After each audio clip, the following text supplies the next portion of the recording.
Great. All right, you Gordon. exercise very well. Oh, yeah. Yeah? Yeah. You use any supplements? Creatine. Yeah. Creatine citrate. I just introduced the military to creatine citrate, not monohydrate. Non-monohydrate? No. Okay, maybe you can tell me about that. Yeah. That gives you your artificial bulkiness. Uh-huh. Yeah, but there's a lot of things. You know, I did orthopedics for 14 years for the state of California. Yes. Okay. Closer. Bring the whole thing. Yeah. You want me to, like, kiss it? Man, so for everybody that doesn't know you, Gordon, maybe you give a quick introduction. Yeah, everyone calls me Gordon, but it's Mark Gordon. Yeah, and because there are 90,000 people with Mark Gordon, I usually call it Mark L. Gordon.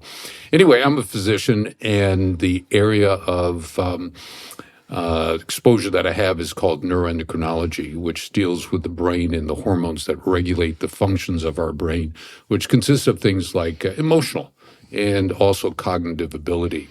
And my focus is on what happens to those hormones and to the connectivity to the endocrine and neural system when there's trauma. So for the past, about 30 years, I've been working in this venue, starting out in 1995 with NFL, sports people, boxers, and so forth, and had 2 ESPN Outside the Lines, one with mostly football players from major teams, and then started going into the areas of MMA and boxing. And that was up until about 2007. And in 2007, I had a little hiatus of readjustment of my focus on life. And then in 2009, started working in the military. There were people coming back from all the Middle Eastern wars where they were experiencing something called suicide, where we have presently about 44 suicides a day. And my focus was on how to stop that. And you can stop that by improving the state of the brain's chemistry. So when there's trauma, what happens is there's a inflammatory process that occurs that shuts off the production of a lot of our hormones in our brain. And the hormones in our brain are identical to the hormones that are produced below the neck. And those are things like testosterone, estrogen, dihydrotestosterone, DHEA, pregnenolone, allopregnenolone, and some hormones that we really weren't tuned into. And it turns out that there is a pathway through pregnenolone to allopregnenolone or pregnenolone, progesterone, allopregnenolone that regulate our anti-depression and anti-anxiety state. And it's been vindicated by the fact that 5 years ago, pharma came out with a pharmaceutical grade of these hormones in the brain, or one specific one, allopregnanolone, for an inexpensive $34,000 a year to treat postpartum depression, depression anxiety, and they haven't even started talking about how well it improves sleep. We use a natural form of that, which does the same thing for $80 a year. $80 a year. So the area that I work in is correcting the inflammation, dropping inflammation in the brain, and also correcting the hormones. And one of the interesting aspects of just normal aging is that you start accumulating all these inflammatory chemicals, free radicals in the brain, and these lead to cognitive impairment. So your senior moments, I'll be 72. So my senior moments, I'm looking for them, because I've been on treatment for 30 years. That's basically what happened. In the 90s, I developed depression, was put on antidepressant, and it didn't help. It really didn't help. And I escaped through reading. The same thing I do now. Don't bother me. I'm reading for the next couple of hours. And in one of the readings, it talked about how trauma influences hormones in the brain. And I went and had my blood drawn. And I was deficient in growth hormone, testosterone, and thyroid. And within 90 days of having all those things corrected, it was like rebirth, the phoenix coming out of the ashes and so forth. You want to be poetic. And I started lecturing for medical organizations on this area of hormone replenishment in the brain. And just every year, just getting better and better and better, cognitively, memory increasing to the point that I have what's called a partial photographic memory. And I've got about 3 or 4 of our veterans in our practice who have developed it. They thought they were hallucinating, but they were closing their eyes and seeing things like they had read, which occurs. Anyway, that's a little bit about my crazy background. Man, so that's crazy. So you're saying the testosterone is directly combined with suicidal thoughts? If your testosterone is really, really low, you're more likely to be suicidal? Well, if testosterone is low, you'll develop depression. And that depression will lead you to either get a medication that worsens depression or else the natural progression of depression, too many shuns in there, will lead to, can lead to suicide ideation. And then if you take it to the next step, you act it out. So yes, it is related. In fact, there was just an article that came out this past week talking about low testosterone and early death.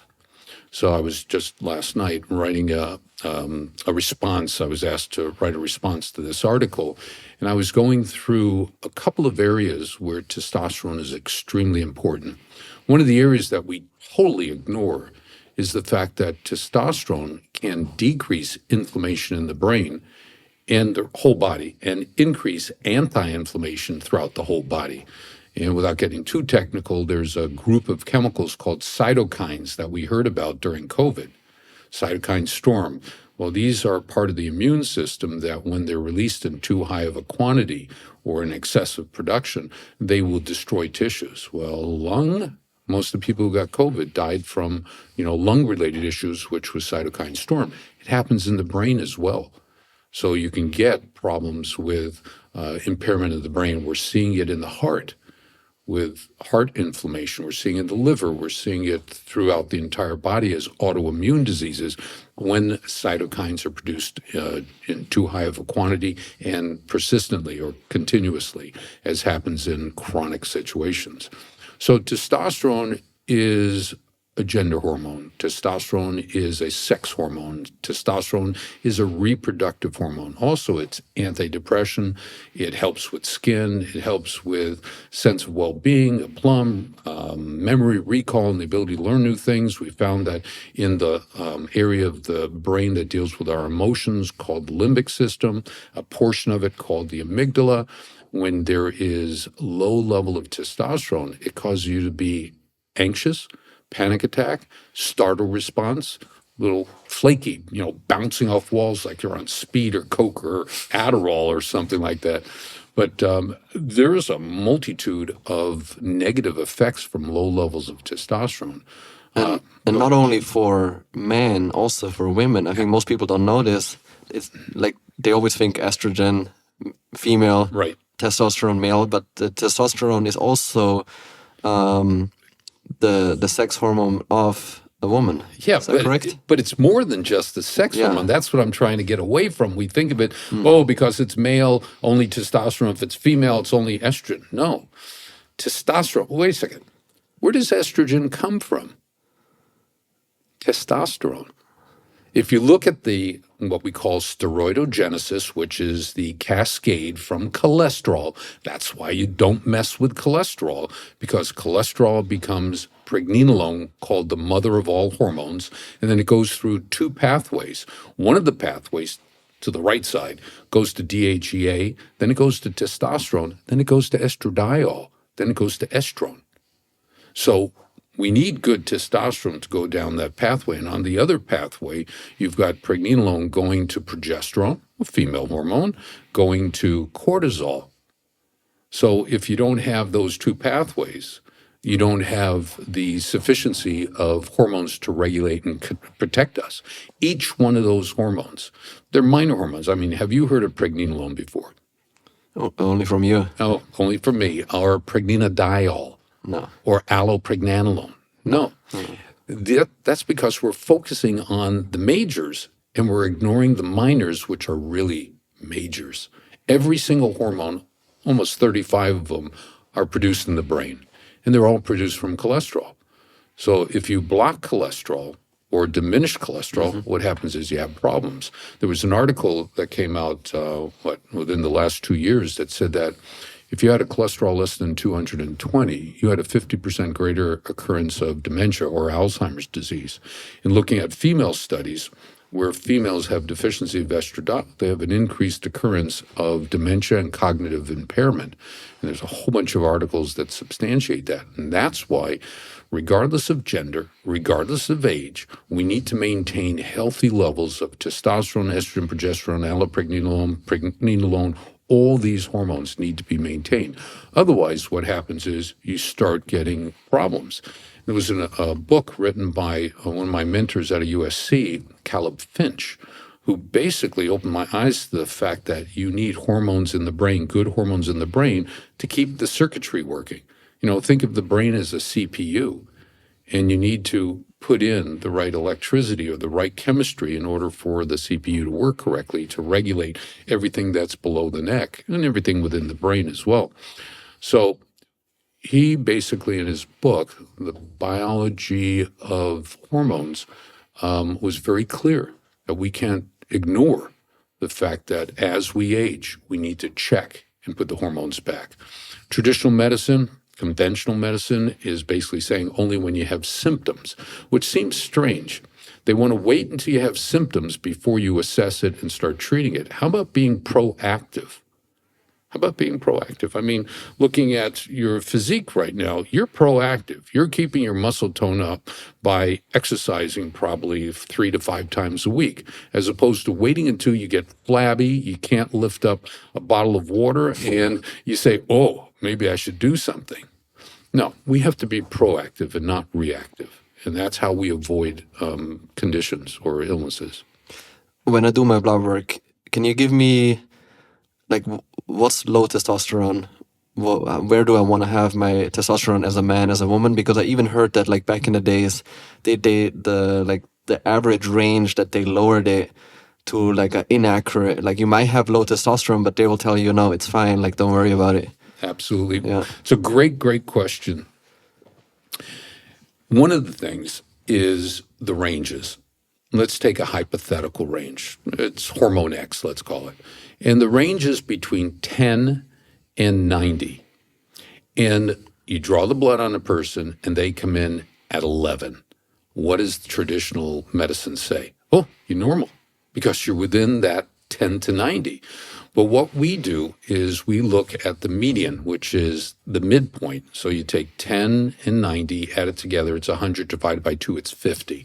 So if they come in at 11, 12, 15, 20, 30, whatever, we'll move them up towards 50 to the median of the range. So what we found in our patient population is between 50 and 75% of the laboratory's range, without saying specifically, 585 or 1120, whatever your laboratory range is, you look at the bottom, add it to the top, and divide it by 2, that's 50%. So you need to be at least above that 50% to 75% within the range. And that's where we get, on our average cases of traumatic brain injury, hormonal deficiency, the improvement. Now, in the people who have conditions like dementia, multiple sclerosis, Parkinson's disease, we push it up to 75 to 100% of the range, always staying within the range of the medical standard of care. Because if you go outside of it, they'll say, well, you're treating inappropriately, and they'll go after you. Okay, so we stay within the ranges. So to give you a specific number, I won't.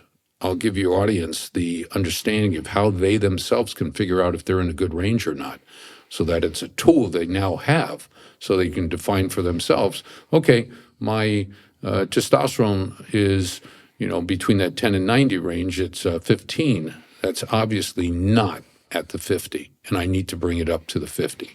Another issue is that free testosterone is the key.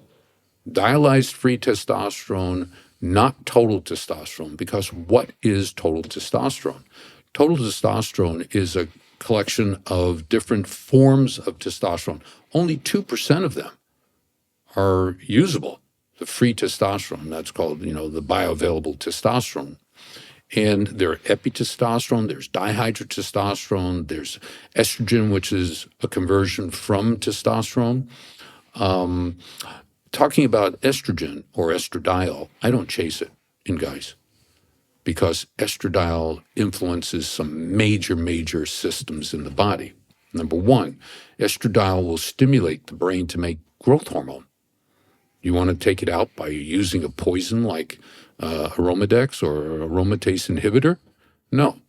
It also drops the blood flow in the brain because you need estradiol to stimulate something that's called endothionitric oxide synthetase, which allows for nitric oxide to be made. What is nitric oxide? It dilates the blood vessels. In the libido center of the brain, you need estradiol in both males and females. You need estradiol and growth hormone in the liver to generate IGF-1, insulin-like growth factor 1, which below the neck is a major hormone for muscle growth. As we get older, a chemical is produced, or a hormone is produced called myostatin, which stops your muscles from being produced and from healing. What counters that is IGF-1. And as we get older, we lose IGF-1 levels. So what happens is you start atrophy of muscle as opposed to building muscle. So you need to have estradiol and growth hormone for the liver to generate the IGF-1. Estradiol protects the lining of the arteries called the intima. It protects the heart itself, and it also helps with bone for bone production. So the the osteoblasts to help the cells that generate more bone material. So it's important. The range of testosterone is not the same for everyone? The range of testosterone is not the same in every lab. In every lab. So if you have a lab, if I was to stay in my lab, or the lab that I use, Access out of Florida, the midpoint is 15.4. Okay, but there are other labs that have a range that's totally different numbers. Yeah. So but you want to be on the higher end. You want to be in the rather than middle, on the lower correct. end, where they're like, "Oh, you're fine," but you're very on the lower end. Correct. Correct. The we call them in math. It's quartiles: 0 to 25, 25 to 50, 50 to 75, 75 to 100% of the range. So we like the third and fourth quartiles, the upper side of it, not the lower side. Yeah. But that's for free testosterone. If you have conversion of testosterone to estradiol, the question is why? If you have conversion of testosterone to dihydrotestosterone, question is why? Well, we found that selenium deficiency can cause you to rapidly convert free testosterone to dihydrotestosterone. Also, if you're zinc deficient, you can convert your testosterone to estradiol. So we don't use any drugs to stop this. You know, there are medications, as I said, the aromatase inhibitors, and then there's a 5-alpha reductase inhibitor. There are natural ways to do it so that you can increase the free testosterone, not the total. You know, I hear people say, my total testosterone is 1,100. Yeah, but what's your free? 4? That's totally a mismatch. So what's happening is a lot of their free testosterone, which is made first, is being converted to junk or stuff that you can't use. So in understanding the bio effect of each form of testosterone, total testosterone isn't one testosterone. I ask, what is total testosterone? Well, it's total testosterone. But what is it? It's total testosterone. But it's made up of, a multitude of components, subcomponents, and that needs to be clarified. So the ranges, what works best for you doesn't mean it works best for someone else. I mean, I've had my cases where I've proven to my patients that 100 or 200 milligrams of testosterone cypionate a week is excess. How do you know it's excess? If you need an aromatase inhibitor, whatever you're giving yourself is excessive, because our body has two escape mechanisms for dealing with testosterone being excessive. It either converts it to dihydrotestosterone, which has some really good benefits and detriments, and converting it to estradiol. So it's an escape valve. If you have too much testosterone in your system, the body says, whoa, We need to move it around, okay? So that's why you don't want to have too much. correct. That's why you want to monitor your levels so that you don't need a aromatase inhibitor. If you need an aromatase inhibitor, it means that you're overloading the system. Yeah. It's just too much weight for the body to carry. Where the body then also says, I'm not going to produce it myself, because you always hear that. Well, Then if you overdo testosterone, the Yes. body is like, all right, yes, I'm done making this. correct. Yeah, that is called the negative feedback. So our body has protective systems in it where if I take a shot of testosterone and it's a high shot, it goes into the brain through the circulation, gets into the brain and says, hey, is there enough testosterone in the brain? It's the area of the brain called the hypothalamus. The hypothalamus says, "Wait, we got tons of testosterone. Let's shut down luteinizing hormone production." So you shut down luteinizing hormone production until your testosterone level drops to below optimal set. That's unique for your body, unique for my body, unique for their bodies. So if I give myself another shot and the testosterone goes up, tells the hypothalamus, stop making luteinizing hormone from the anterior pituitary, which stimulates the testicles. So what happened to the testicles? They're losing the stimulation of luteinizing hormone and they shrink, they atrophy. And then there's, the occasion where from chronic use of testosterone, that it'll shut off the entire circuitry between the hypothalamus, pituitary, and your gonads, and you won't be able to make testosterone. I just finished with a 43-year-old veteran who, between the age of 33 and 38, 5 years, was taking 200 milligrams of testosterone cypionate every Sunday. So that's what he was on. And he retired or separated from the military, was still at the VA, and at a point the VA said 2 years ago, VA stopped giving him testosterone. So he came to us and we ran his test, and his testosterone level was like 200, total was 200, but more importantly was his free testosterone was less than 3, okay? So what we did was we put him on to clomiphene citrate. You can either use E-clomid, N-clomiphene, or clomiphene citrate. I'll come back and explain it, which stimulates the body to make its own luteinizing hormone. And his system didn't turn back on. We spent 6 months trying to get his system turned back on. Failed.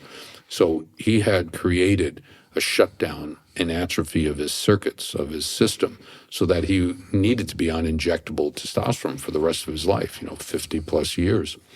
So when a patient comes to us and we run them through our biomarker panel, which is 28 points, which looks at, analyzes for traumatic brain injury, for age-related hormone deficiencies, for specific trauma-related testicular trauma, or ovarian trauma, or age management or anti-aging medicine. It analyzes all those parameters and gives us a really good understanding of what is going on in the person's body so we can address it more specifically as opposed to a blind kind shotgun of just giving them stuff.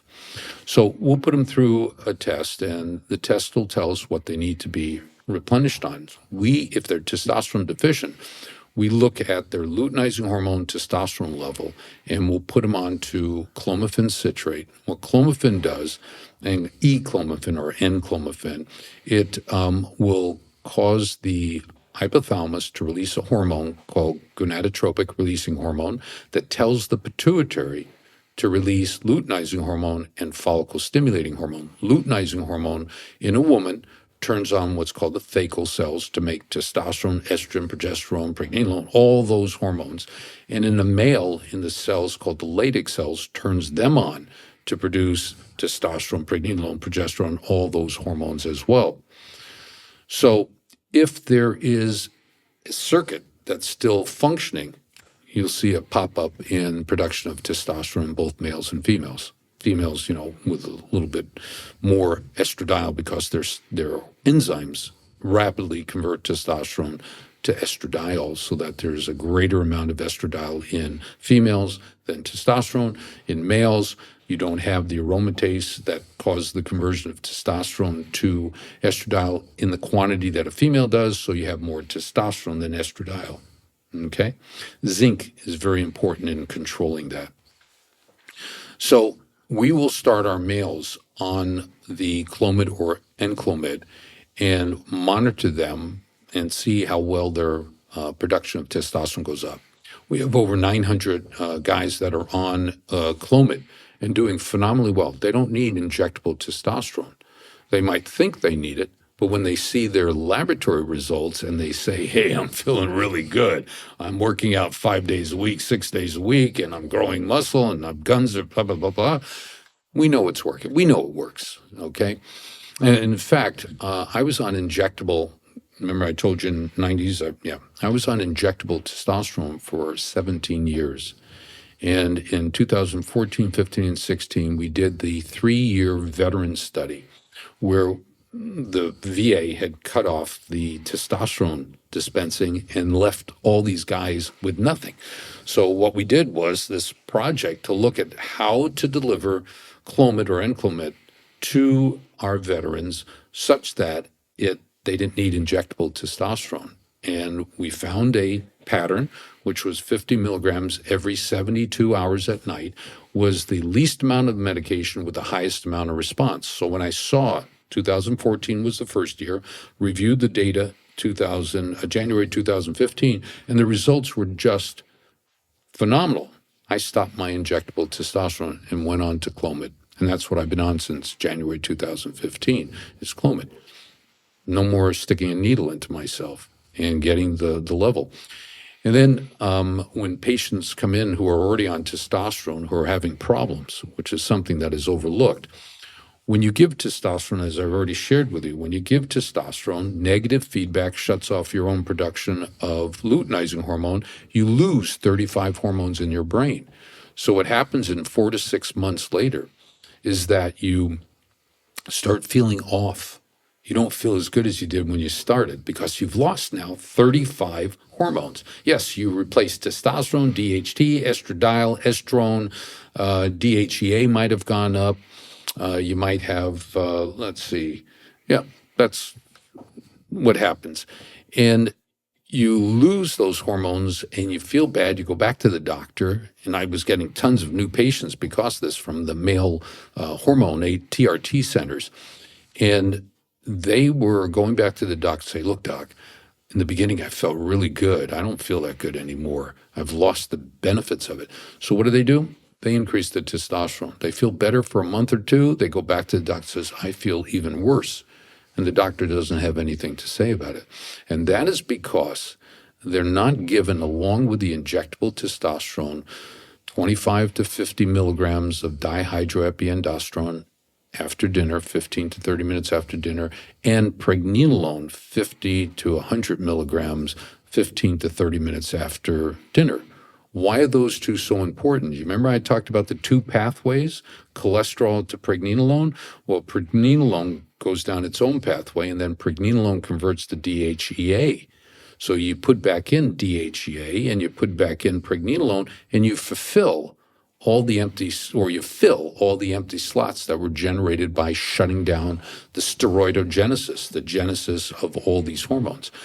And that's what we've been doing for almost 30 years. Since 2004, for 20 years, okay, and getting great responses. And a lot of the benefit of pregnenolone by itself is that it improves sleep. It's got two halves to it.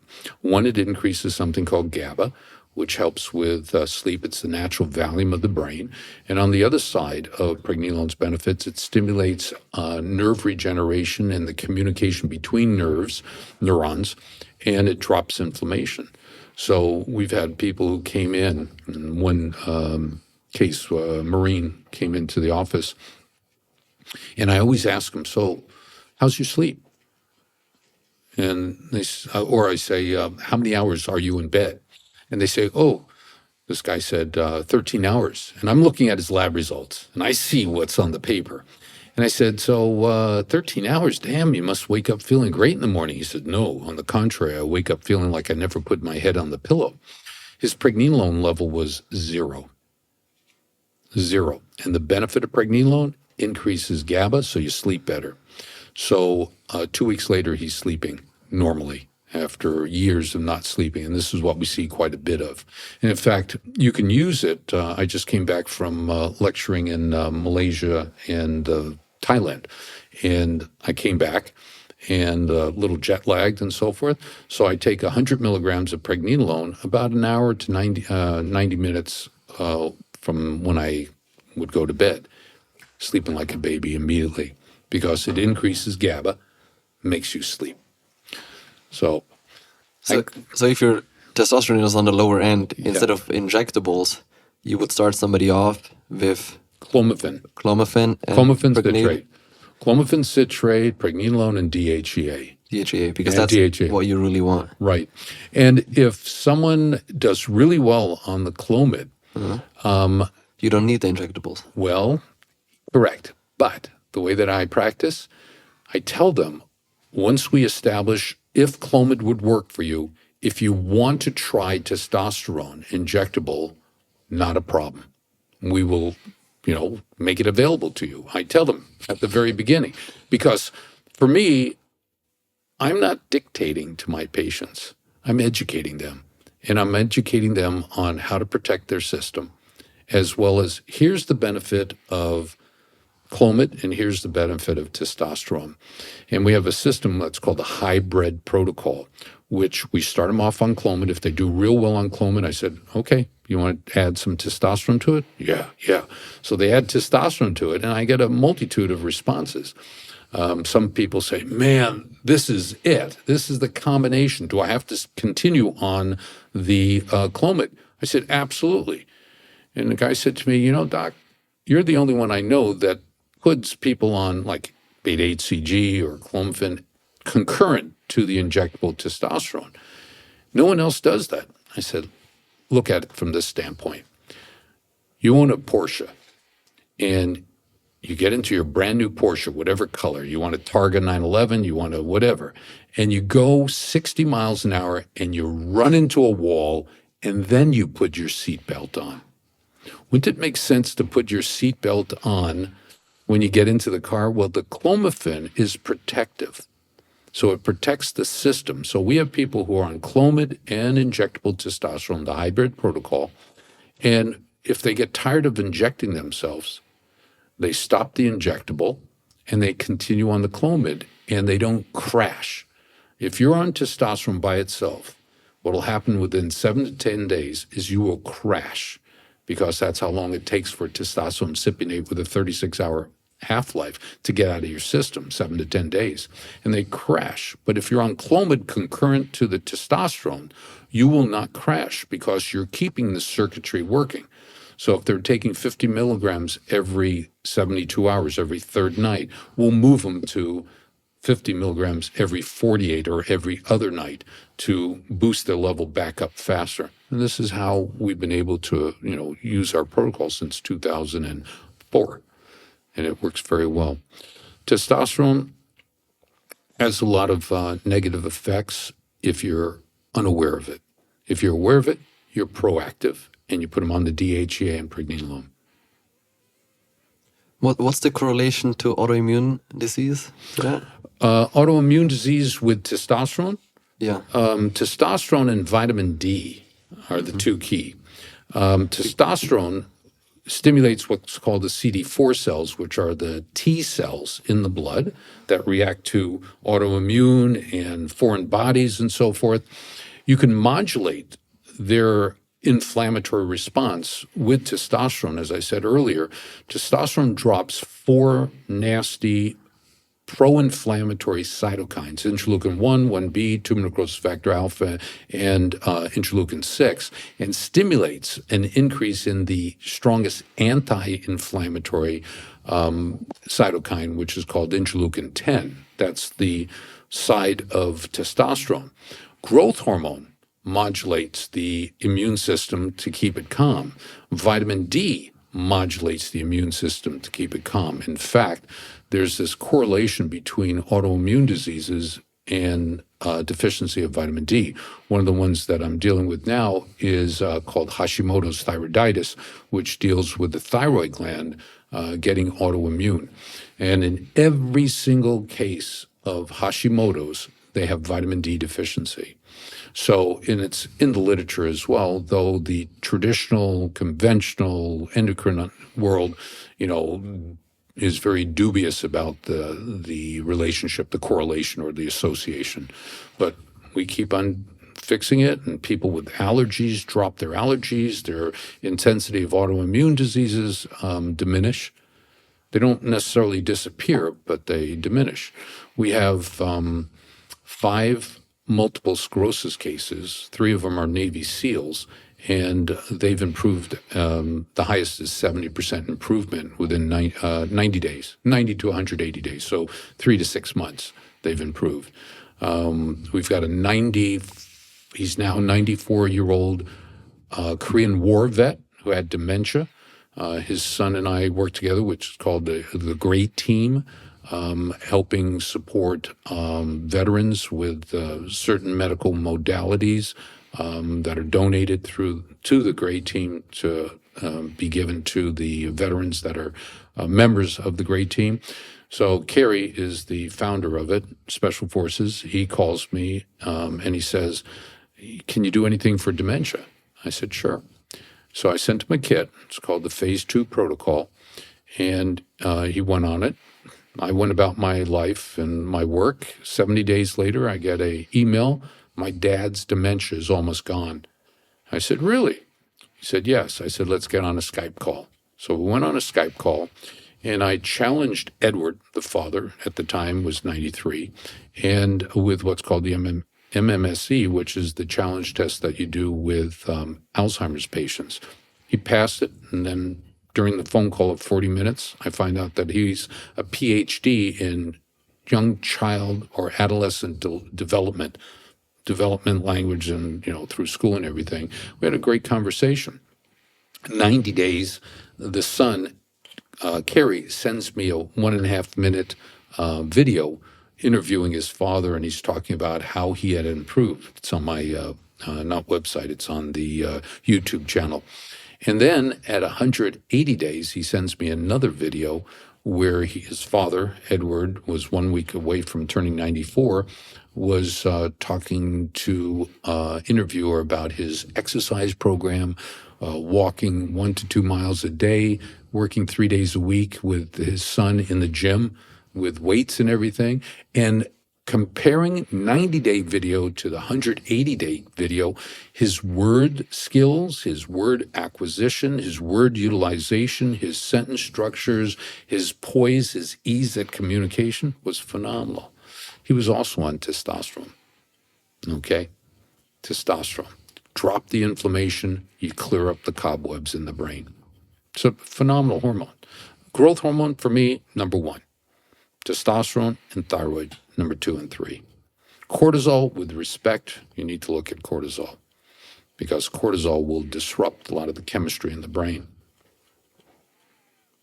And cholesterol. Well, interesting thing about cholesterol. In just about every single one of our testosterone deficient individuals, they have elevation in cholesterol, which makes sense. If cholesterol is the precursor to becoming testosterone, and you're not making testosterone because there's a block, testicles aren't working, enzyme deficiency, whatever, lead, mercury can also block, and I'll come around to that. What happens is the body responds by saying, "Liver, make more cholesterol so it can be converted to testosterone or to estradiol if it's a female, or to progesterone, pregnenolone, whatever."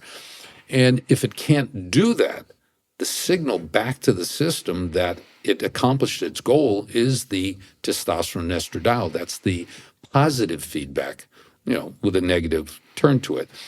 And so what happens is the liver keeps on churning out more and more cholesterol to try and get it to become testosterone. But if there's a block, it won't happen. So cholesterol goes up. So what happens when we replenish testosterone? We see the cholesterol levels dropping, okay? And another thing that we've been seeing over the past 5-6 years that we've been looking is when there is elevated testosterone level, there's an elevation in cholesterol. And that's because cholesterol thinks that it's going down the pathway to become testosterone, but you already got testosterone. So it interrupts the enzymes that lead to the conversion. And so what happens is cholesterol starts backing up.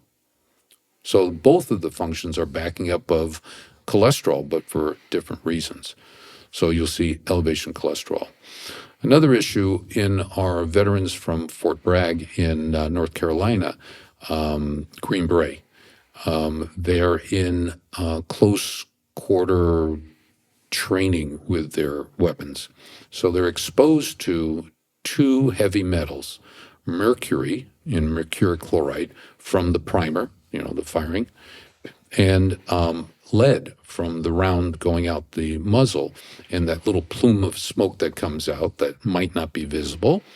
So you've got mercury and lead coming out, and they poison two enzymes. I won't even tell you the names of them, but they poison two enzymes to cause DHEA not to convert to testosterone. So the pattern that we see is high level of DHEA and low level of free testosterone. So we've also come across people with environmental toxins. Because they shoot all the time? Not because of shooting. Other things. We're finding other things. And I'm not going to say BPHs and glyphosates and so forth and so on, but there's a lot of contaminants in our environment that disrupt the ability of one hormone to convert to another, like DHEA converts to testosterone. Adenosine,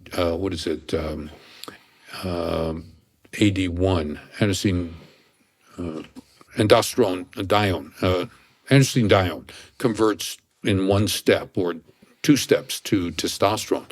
It can be poisoned, so it can't get converted. You can have poisoning of the testosterone to estradiol. For a guy, it's a good thing. For a gal, it's a bad thing. So there are environmental toxins, environmental disrupting chemistry, or endocrine disrupting chemistry that's out there, and we're exposed to it every day.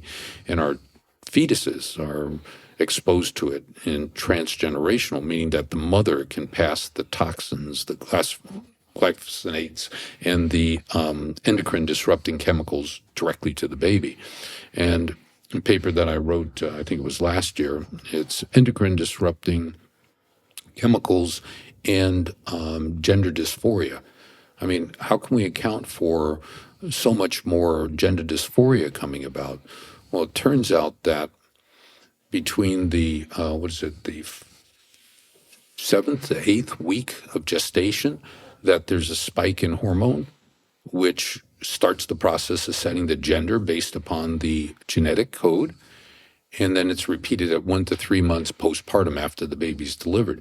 If you have interruption of those pulses, there's ambiguity in the mind, in the emotional, psychological state of the individual, so that they don't necessarily ascribe to the genetic gender that they're given. So that's what causes dysphoria. So either in the mother or in the child? Well, it probably passes from the mother to the child, obviously because of that transgender aspect to it. But you and I can pick up those hormones or those disruptors that'll influence, our sperm, and in women to influence their ova, so that there's already damaged by the environmental toxins.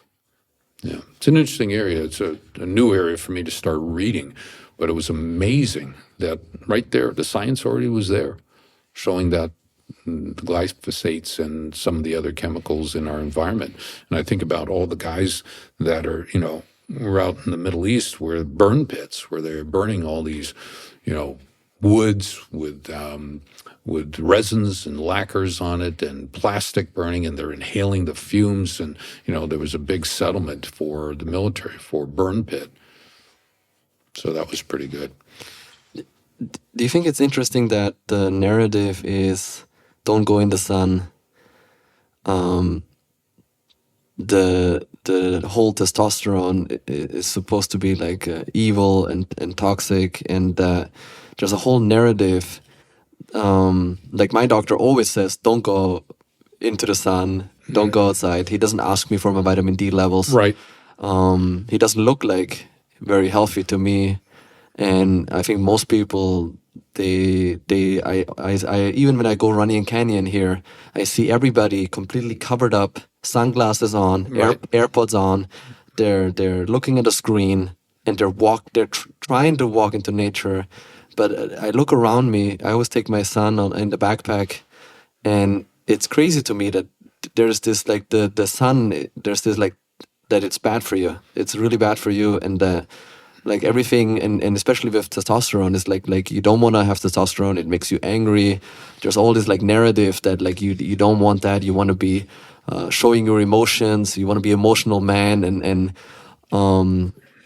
turns out that you need, man and female need a healthy level of testosterone, and that all the problems that we're facing right now, which is crazy amounts of anxiety, crazy depression, the transgender movement, confused children, that it all comes down to being hormonal disrupted, either by your environment, by toxins you put in your body, or even toxins that you consume. Wow. Yeah, let's unpack that a little bit. Sunlight. Let's go to cell phones, okay? Cell phones, 5G or 3G or whatever, light. Sometimes my phone says light, and it feels the same way, but it says light, but it's the 5G. More than, 10 years ago, there was an article showing that what happens when you hold a cell phone up to your head. Yes. The EM, or electromagnetic field that is generated, causes the nerve cells to overheat. It increases their metabolism, they lose glucose, and they are at risk for dying.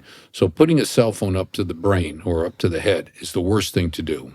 You'll never see me do that. Inflammation. So what happens is it creates damage to the cells such that they generate the inflammation. Okay, free radicals, and that's why things like vitamin C, vitamin D, vitamin E, fish oils are very good for helping to decrease the amount of free radicals and damage that a cell phone can do to the brain. Now with the ear pods, they're finding the damage to the brain with ear pods.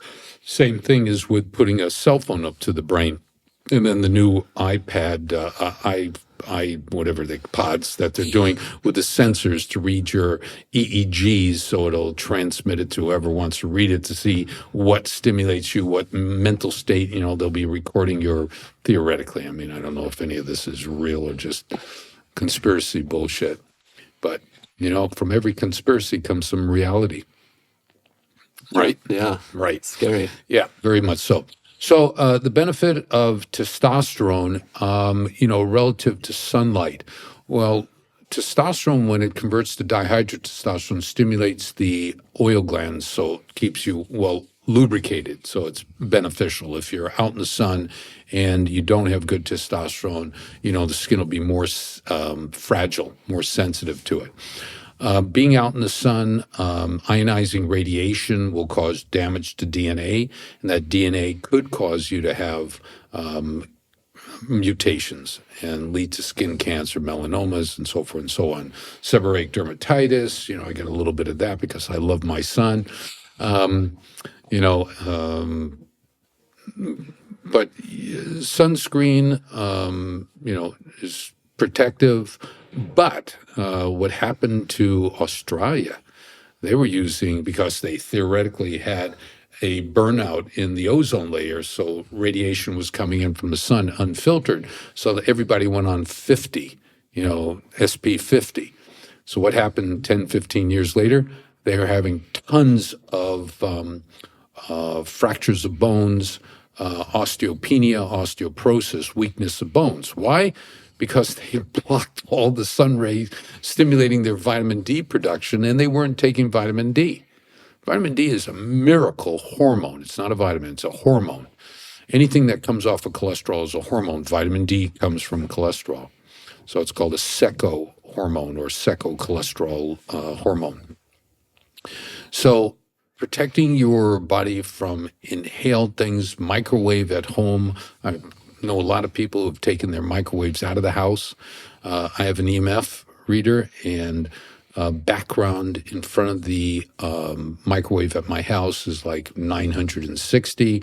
The minute you turn it on, it's 132,000. So you know you're getting exposed by EMF. And now I'm walking around, bottles of water. How much is the EMF or microphone or camera or whatever? Checking everything to see. And then, two of my three daughters have the Tesla. Mm-hmm. So you see when they turn it on or you open the door, you see a spike in the EMF. And that's been coming out in the literature about you're sitting on these batteries that generate electromagnetic fields. And they're very disruptive. The Russians back in, I was doing cancer research in 1975. And the Russians came out with a major amount of the electromagnetic field and the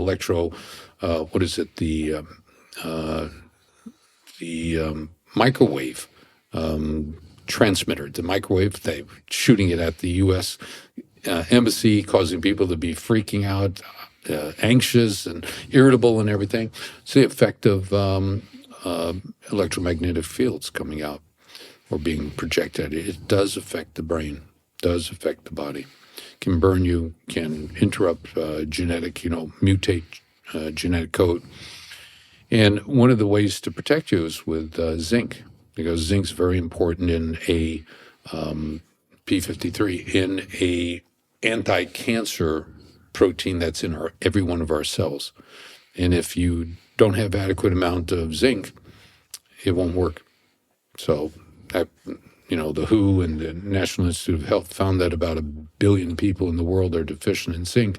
Zinc also defends against certain of the viruses we've recently seen, influenza as well as influenza A and B, and the rhinovirus. Zinc is very beneficial. And then helps you with zinc, 300 processes in the body, anti-cancer, anti-Alzheimer's, antiviruses, helps with insulin production, helps with anti-inflammation in the brain through something called SOD system, and helps with sperm production, helps with testosterone production. So it has a lot of benefits.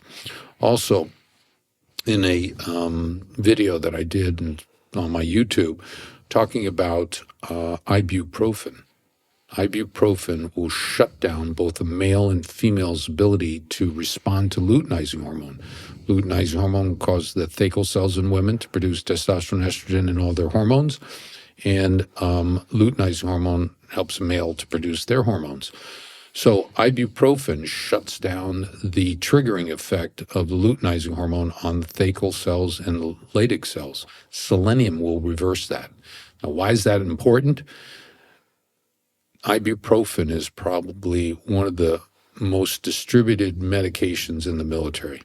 Anything, earache, arm ache, fingernail ache, nose ache, leg ache, workout ache, coming back from deployment and you just overused your body, everybody gets on it. 800 milligrams, 2 to 3 times a day for 2 weeks, 4 weeks, 8 weeks. I have a guy that was on it for 6 months straight.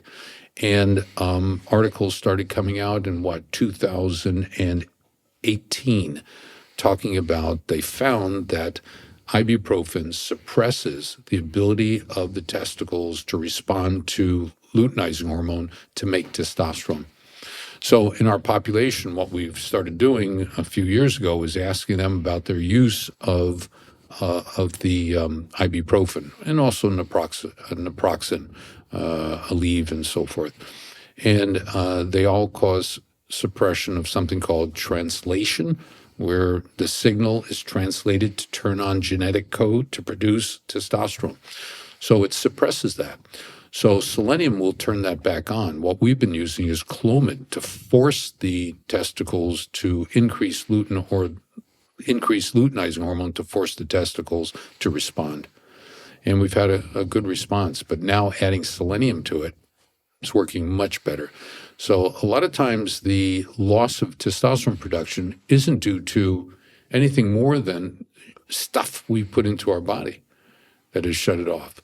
Things like autoimmune diseases, overheating the testicles,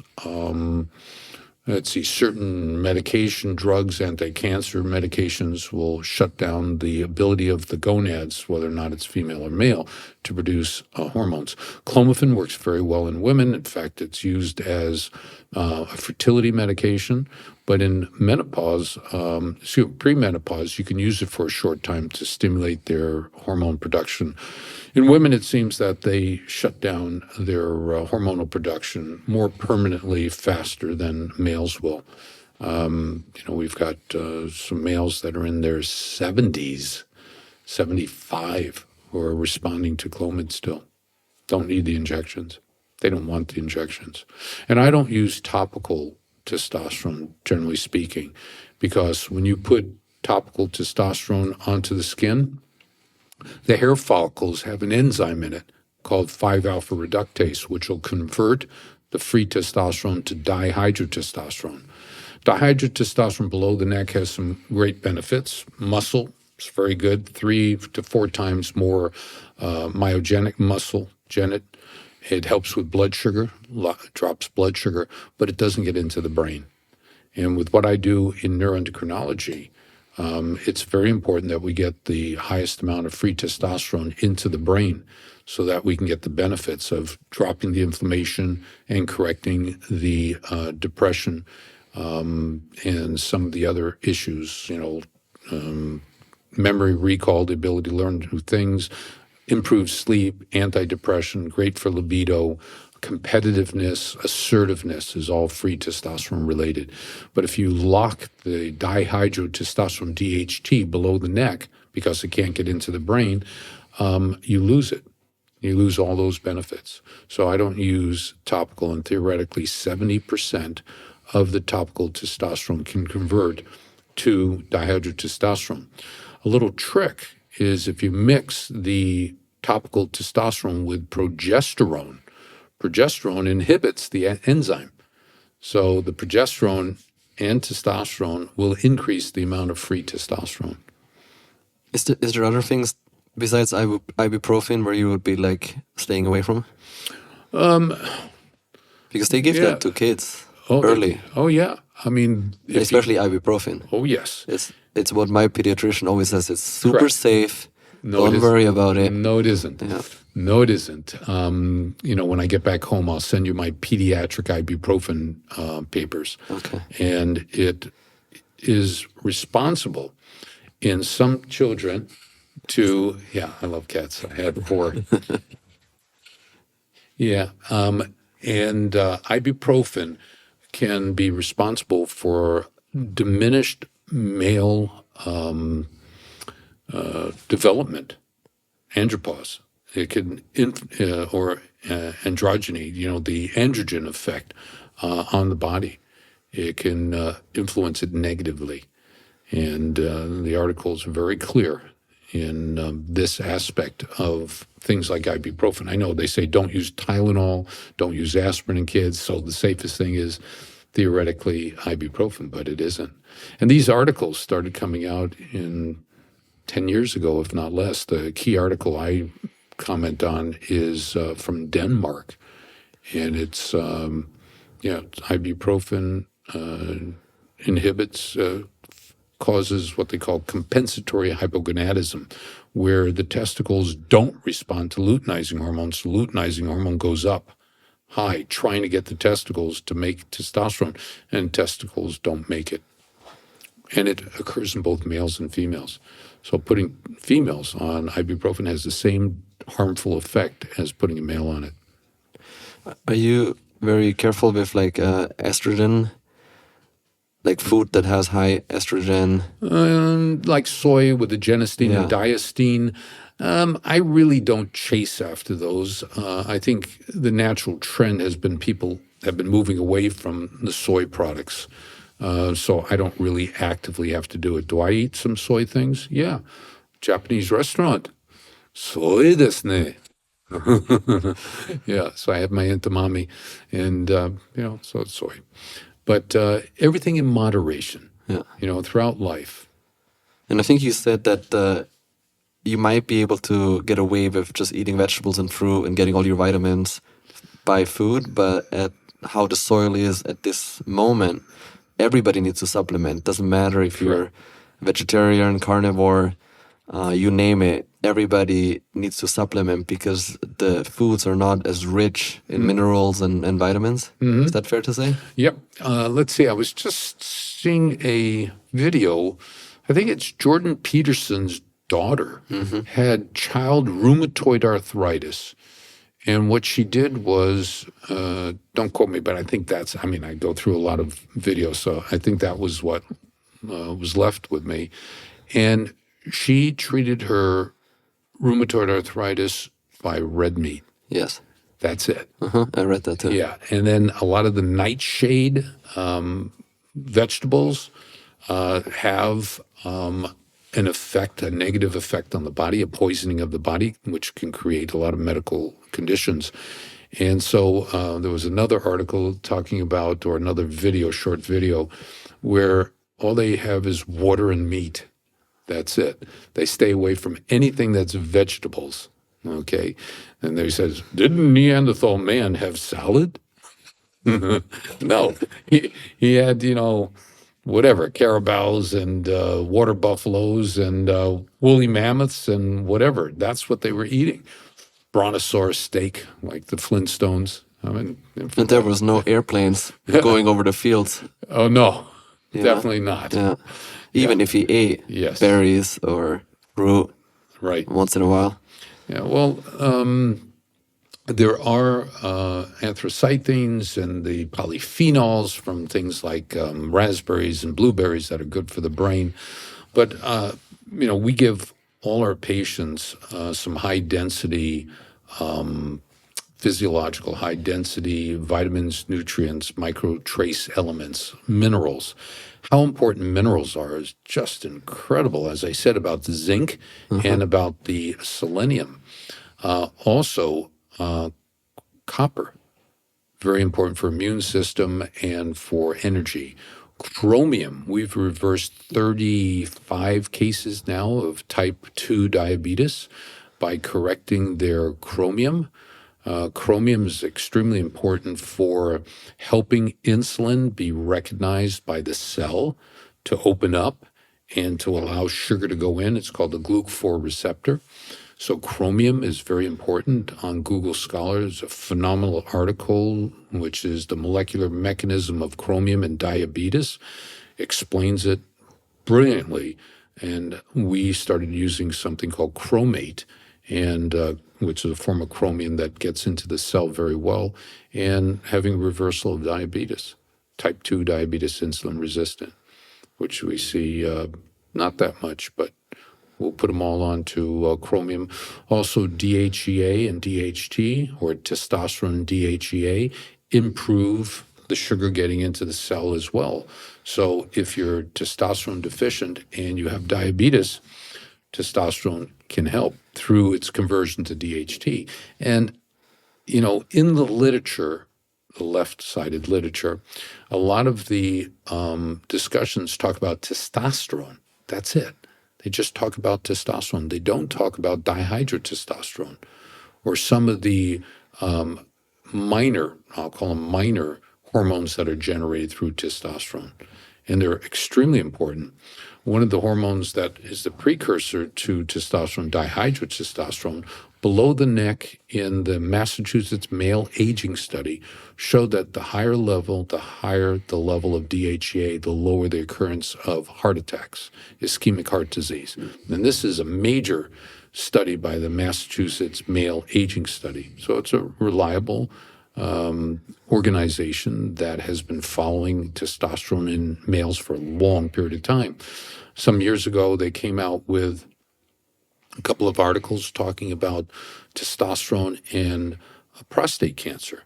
What they found is low testosterone level seems to have an increased occurrence of cancer of the prostate. And the mechanism is if you have low free testosterone and maybe higher estradiol. Estradiol is the carcinogen.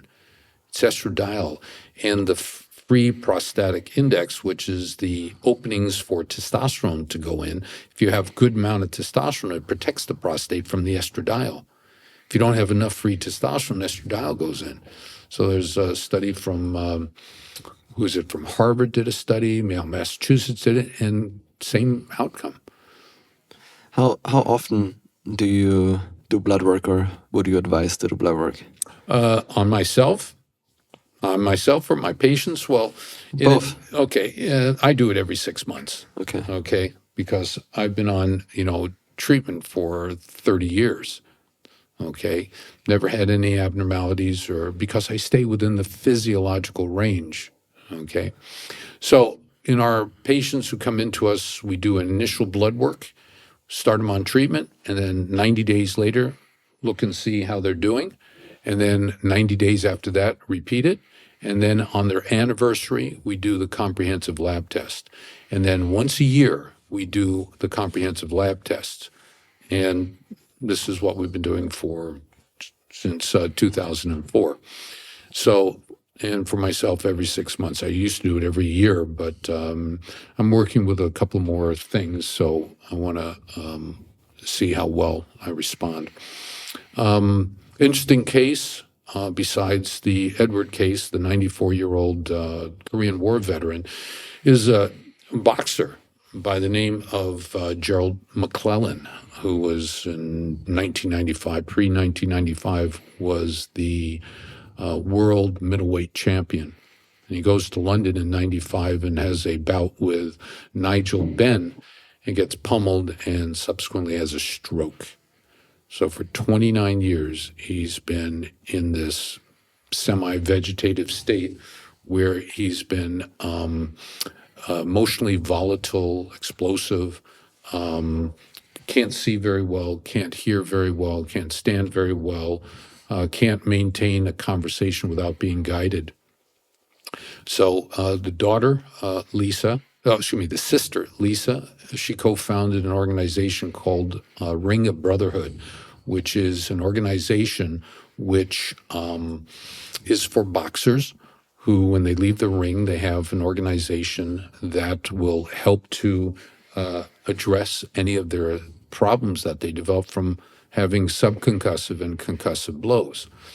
And they contacted me a couple of years ago, and I started interacting with them. And then last year, they asked me to see, after 29 years, if anything we can do to help the brother.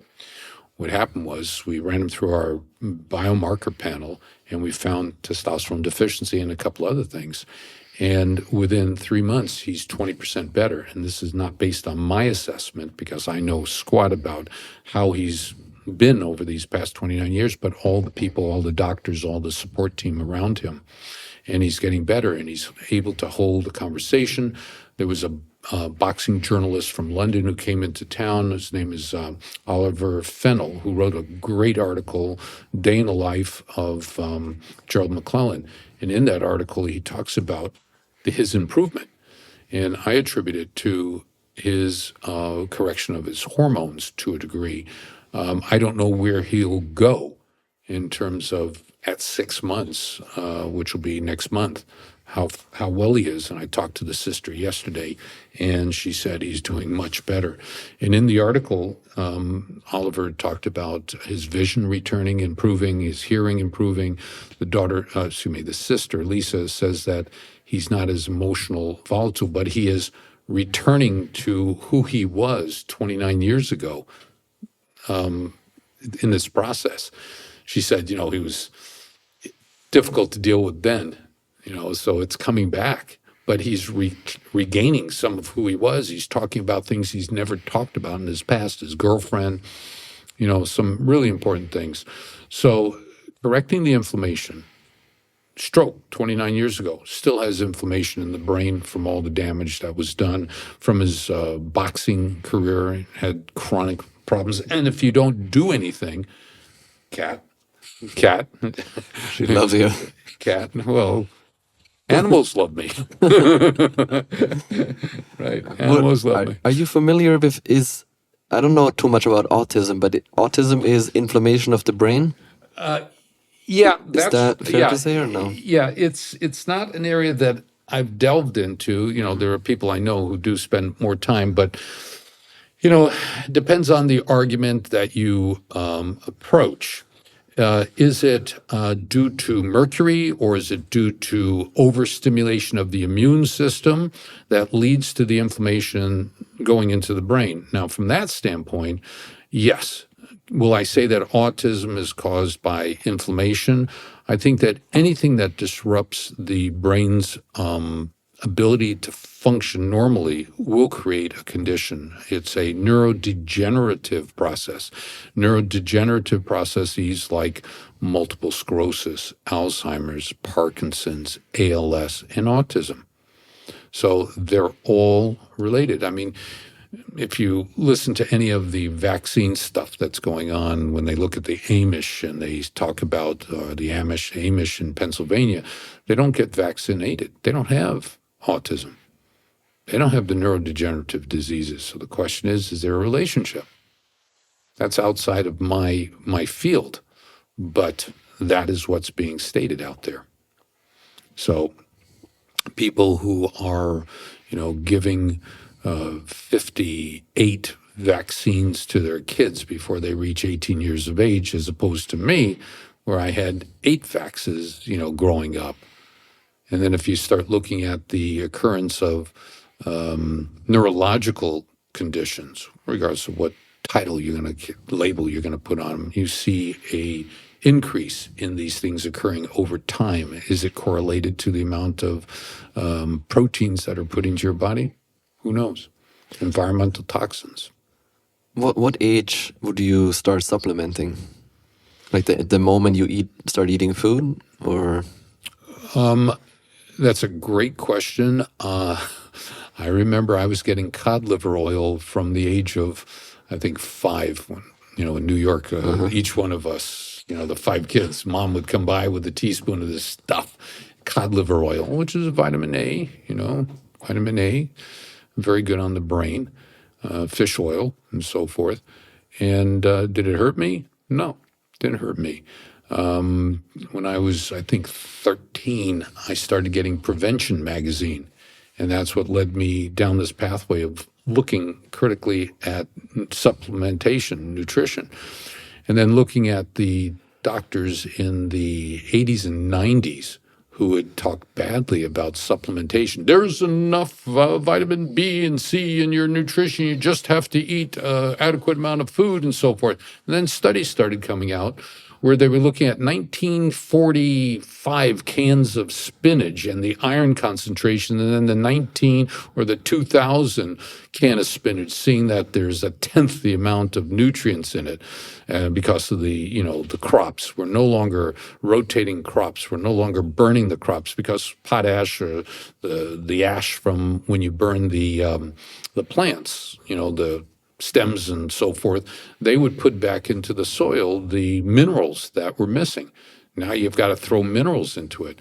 And then some of the fertilizers that are put in disrupt the natural biome, the bacteria that are in the, ammonium sulfate is horrible because it kills all the topsoil bacteria.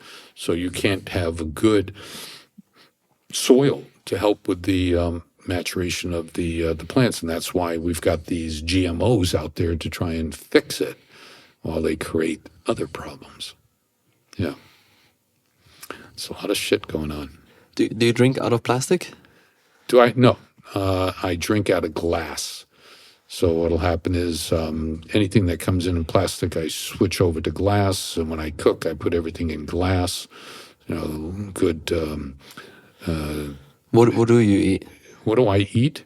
For breakfast, since I have 3 daughters, 2 are docs. My middle one that works with me is a naturopath. Ooh, she came into the house. I like that. Yeah, she came into Allison. Allison came into the house and pulled out anything that was gluten. And so now I have gluten-free, made out of potato, cassava. My potato chips, if I have them, they're cassava or some plant, some vegetable based. She cooks some really good Toll House cookies that are gluten-free. She hasn't gotten away from the sugar, but the gluten's in there. I like my steaks. I'll have a tomahawk maybe once a month. I'll have a couple of steaks, some petite fillets or some New York steaks to respect and honor my place of origin. I'll have some New York strip steaks, skirt steaks. Just put a little salt and pepper on them, throw them on the barbecue, or cook them up raw or medium rare. And vegetables. I like my broccolini, but with some of the stuff I've been reading, I'm not sure that I really want the glyphosates and all the toxins in there accumulating in my body or anybody else's body. So it seems like it's better to what you want from the vegetables you supplement, and then you just eat the meat and the eggs and the berries. Yeah, I like my eggs. I have an almond and jelly omelet. So I'll make an omelet and throw in there some almond butter and some raspberries. Put in there some fresh raspberries. I'm growing my own some of my own vegetables. I make Nice. Meyer lemons. I make limoncello. Le palle italiane, say limoncello. That people, they taste that and say, "Wow, I don't taste any alcohol." And then 15 minutes later, they're gone. That's the key in making it. And I grow pomegranates. Kumquats, strawberries, figs up on the hill, and what is it called? Soto tangerines from Japan. They're good. I'll have to bring you some when they get ripe. They are so sweet, really good. So natural fruits and so forth for the C, because I'll take a lemon every morning in some hot water, start my day off with some natural vitamin C and no pesticides. And then your supplements in a multivitamin, or you take them all as is? I have a multivitamin that I've used now for almost 30 years, pure encapsulations product called Ultra Nutrients, the best composition that I've come across that has minerals, trace biologicals, and both pre-activated, methylated vitamins for people with the MFT kind of problems with the methyl tetrafolate deficiency. And then, products that we've developed, which are brain smart as well as anti-inflammatory in the brain. Product that each of the three products has gone through their testing with the Navy SEALs in Virginia, the medics out of Fort Campbell, Kentucky, and with the Marines here in Camp Pendleton. They invited me down to give them a lecture to their commanding officer and the surgeon and 16 officers early one Wednesday morning. The drive down was interesting, 4:05 at 5 o'clock in the morning, and did a presentation. The next day, they started sending me Marines who were getting ready to be medically discharged, and put them onto one of our products, and for 90 days. Every 30 days, they filled out a questionnaire about how well they did. At the end of 90 days, 65% of them were 50 to 100% better. 35% of them were less than 50% better. And so that 35% became the focus. And it turned out lifestyle, drinking alcohol, drugs, not eating correctly, not hydrating, not sleep hygiene was off. They had some, medical conditions. Medication that they were on was disrupting their responsiveness to this product. Presentation I just gave to the Mac Parkman Foundation in Tampa, Florida, partially military, Green Beret. Really all branches attended. Presentation talking about subconcussive and concussive traumas, and where you don't even know you've had it, subconcussive. The definition of subconcussive trauma is one in which you've had a hit, but you have no symptoms. And over time, what happens is it slowly gets worse and worse. And, they showed us some videos of adolescents that less than 18 who had committed suicide. And they Their family members didn't know anything was going on. So I became participant in that because it's what I realized I was doing with a lot of our patient population was dealing with subconcussive. They never lost consciousness, never were knocked down. They might have been contused, MMA or boxing or BJJ, Brazilian Jiu-Jitsu, or touch football or football with all the restrictions or soccer with heading the ball. These are subconcussive, or riding a wave runner, or skiing over moguls, or skiing over water with the banging of and that's enough to create the problem. I mean, we totally ignored that, but those are subconcussive traumas. And now it's being brought to the forefront because we're recognizing that we're losing kids, our kids. And these supplements help? Yes, we have. Maybe you tell me. We have studies on. Let's see. This is our key product called Brain Rescue 3. This is the one that we tested and validated with our Marines. Some of them lost their migraines. They were having daily migraines, no longer having it. The product addresses neuroinflammation and the ability of your cells to generate energy through what we call mitochondria, which are the energy powerhouses for every cell. So when you have trauma, whether or not it's subconcussive or concussive or medication-related or environmental toxins or whatever, the mitochondria within the cells are influenced negatively, and they lose their ability or diminished ability to produce something called ATP, adenosine triphosphate, which is the electricity that runs everything in our body. So the product has in it things to drop inflammation, and things to stimulate mitochondria to recover. And this is how we have people who say, wow, crystal clarity. When I was in Tampa last week, I brought some and gave it to them. We were at a meeting the night before the start of the program, the summit, and I handed out boxes of this and said, take one tomorrow morning before you come to the session and let me know how you respond. And they were coming in, I am crystal clear because of how it works. It removes the cobwebs, puts the energy back in, and drops the inflammation.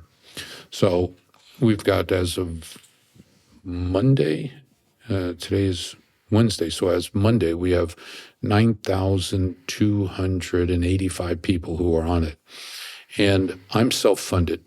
My focus is on our military, stopping the suicides.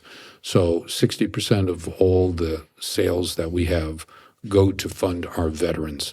So Joe Rogan has been very helpful in the past with having me on his program and allowing me to talk a little bit more of the stuff that I don't like talking about, like products. And it's helped to generate funds. So we're getting down towards zero in what our veterans have to pay and helping our civilians. My daughter, Allison, that I talked about, works with me. She's the naturopath. She is now running our civilian project, which is with professional football and hockey and so forth, and individuals with traumatic brain injury or people with psychiatric-related issues because of a childhood trauma that they had that they totally negate. This is the problem. The inflammation that is precipitated by a trauma can last for 17 plus years. So 10 years later, 8 years later, you go into the doctor's office and say, I'm not feeling good. I'm crying a lot. I can't think. I'm withdrawn. I'm not socializing. I'm emotionally volatile. And what does the doctor say? He says, take these pills. You're depressed. He never asks, have you had any traumas, stress throughout your life? And you say, well, yeah, I had a 40-some-odd-year-old guy who was going through a problem. And I said, so looking at his lab results, because the lab results show me traumas. And I said, so when are you going to tell me about your trauma, your physical trauma? He said, I didn't have any. I said, in your childhood, teenagers, he was 40s. And he pauses and says, yeah, when I was 18, I was T-boned in my car. And when I was T-boned on the driver's side and I was driving, my head ran into the side window and cracked it. I said, there you go. So he's been accumulating this inflammatory process for, 20 plus years. And when we corrected his hormones and so forth, his problems, his depression and anxiety and insomnia subsided. So these products help to correct the inflammatory energy aspect of it. It can help with the hormone deficiency, because if inflammation is the cause for testosterone or growth hormone or thyroid deficiency, if you remove the inflammation, there's a chance that we can regenerate it. And that's what we watch right now in our patient population, is to see these patterns. And that's what we're accumulating. And every year on our website, we post the outcome. So in the last report, which was 2019, 2021, we had a 78.3% improvement in symptoms relative to head trauma or other causes. Do you take, what do you think about creatine? Creatine. I love creatine. Okay. Because they say it's for the brain, not only for the muscles. Well, right? It's all connected, really. It's all more fundamental. We talked about ATP, mitochondria. Well, creatine is a carrier for phosphate. So inorganic phosphate, there are 3 of them to build adenosine tri. Tri means 3, phosphate. So creatine is extremely important in the process called oxidative phosphorylation, where it makes the energy molecule ATP. So creatine monohydrate, the problem I have with monohydrate is that it carries a lot of water. So it'll give you some bulkiness and weight gain, but that's water. So I prefer using creatine citrate, and you don't have to load it.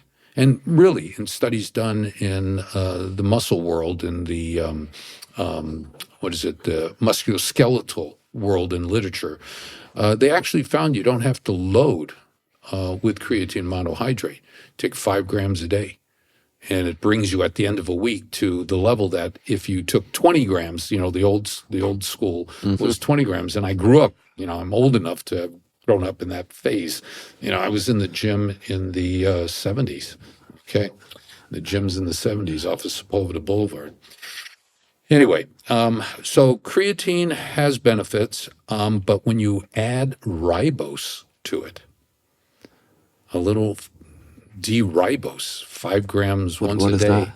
It's a sugar. Oh, that's what they say. You want to take creatine with a sugar? With ribose. Not just any sugar, but ribose. And the reason is the backbone for ATP is ribose. The backbone for DNA, RNA is ribose. Deoxyribose nucleic acid, ribose nucleic acid, RNA, messenger RNA, transfer RNA. These have ribose, sugar. So, in fact, there are articles about use of CoQ10 or PQQ and ribose for treating fibromyalgia because it increases the mitochondrial production of energy. And they believe that the different areas on the body, the spots on the body where you have pain and fibromyalgia is due to a deficiency of mitochondrial function, which might be a genetic predisposition because of your maternal mother's side of the genes that are unique for mitochondrial functioning. So it's a good product. I used it, but I used creatine citrate. 3 grams, only before I went into the gym by an hour. It's rapidly absorbed. Okay. And you mixed it with? Ribose. Ribose? Yeah. So took it, mixed it with ribose, drank it. In the gym. That's it, in the gym. And then we did a study in the gym using low-dose Viagra and Cialis. Because Viagra and Cialis, what they do is they increase blood flow, not just to the member down there, but to throughout the entire body. So when you're in the gym and you're exercising, you're doing the standard 250 chest presses, and what happens is the muscles respond by constricting. So when they tighten up, what happens? They push the blood out. So how do you get lactic acid out? How do you bring oxygen to the muscle? How do you bring nutrients to the muscle when it's compressing the blood vessels? You need to give it something. So 10 milligrams, 20 milligrams of Viagra, or 5 milligrams of Cialis or Levitra. So we had, when I was in the gym, I was in the gym 3 days a week, martial arts 3 days a week. Got my second degree black belt on the cover of Martial Arts magazine in 2003, with my master's foot in my mouth. Yeah, that was showing how high kicky, just incredible, Master Byung Yu. So during that phase, I took products into the gym and had people that I'd give it to them and tell them the night before, take it, that night, the night before, and come into the gym and see how your workouts are. Another group that didn't get it, and they saw how the workouts, and then we switched over. So the guys who were on the Viagra, Levitra, or Cialis had a workout where the endurance was longer and they can do more reps. Yeah. Okay. Because the lactic acid was being would washed flush out. Yes. It's being flushed out. Also, hydration is a very important aspect to it. So, yeah, I did, I enjoyed my chemistry kits as I was growing up, with biochemistry and molecular chemistry and inorganic chemistry and all those things. If I'm not competing, what else would you recommend for best athletic performance without wrecking my body for a longevity? Yeah. First of all, of course, getting my testosterone on the higher end. Yeah, in the 50 to 75th percentile, maybe leaving at 50 percentile when you're not active. Okay. Okay. And then when you're active, pop it up. Because, there are articles that talk about if your levels are too high, you might lose some of the benefits, okay, because of what they call tachyphylaxis, where the system stops responding. Okay, we see that rarely, but it is in the literature. If we give too much clomiphene and their level of luteinizing hormone goes up too high, it'll turn around and shut itself down. And I've got a couple of people where at a higher dose, they shut down. At a lower dose, they kept on going.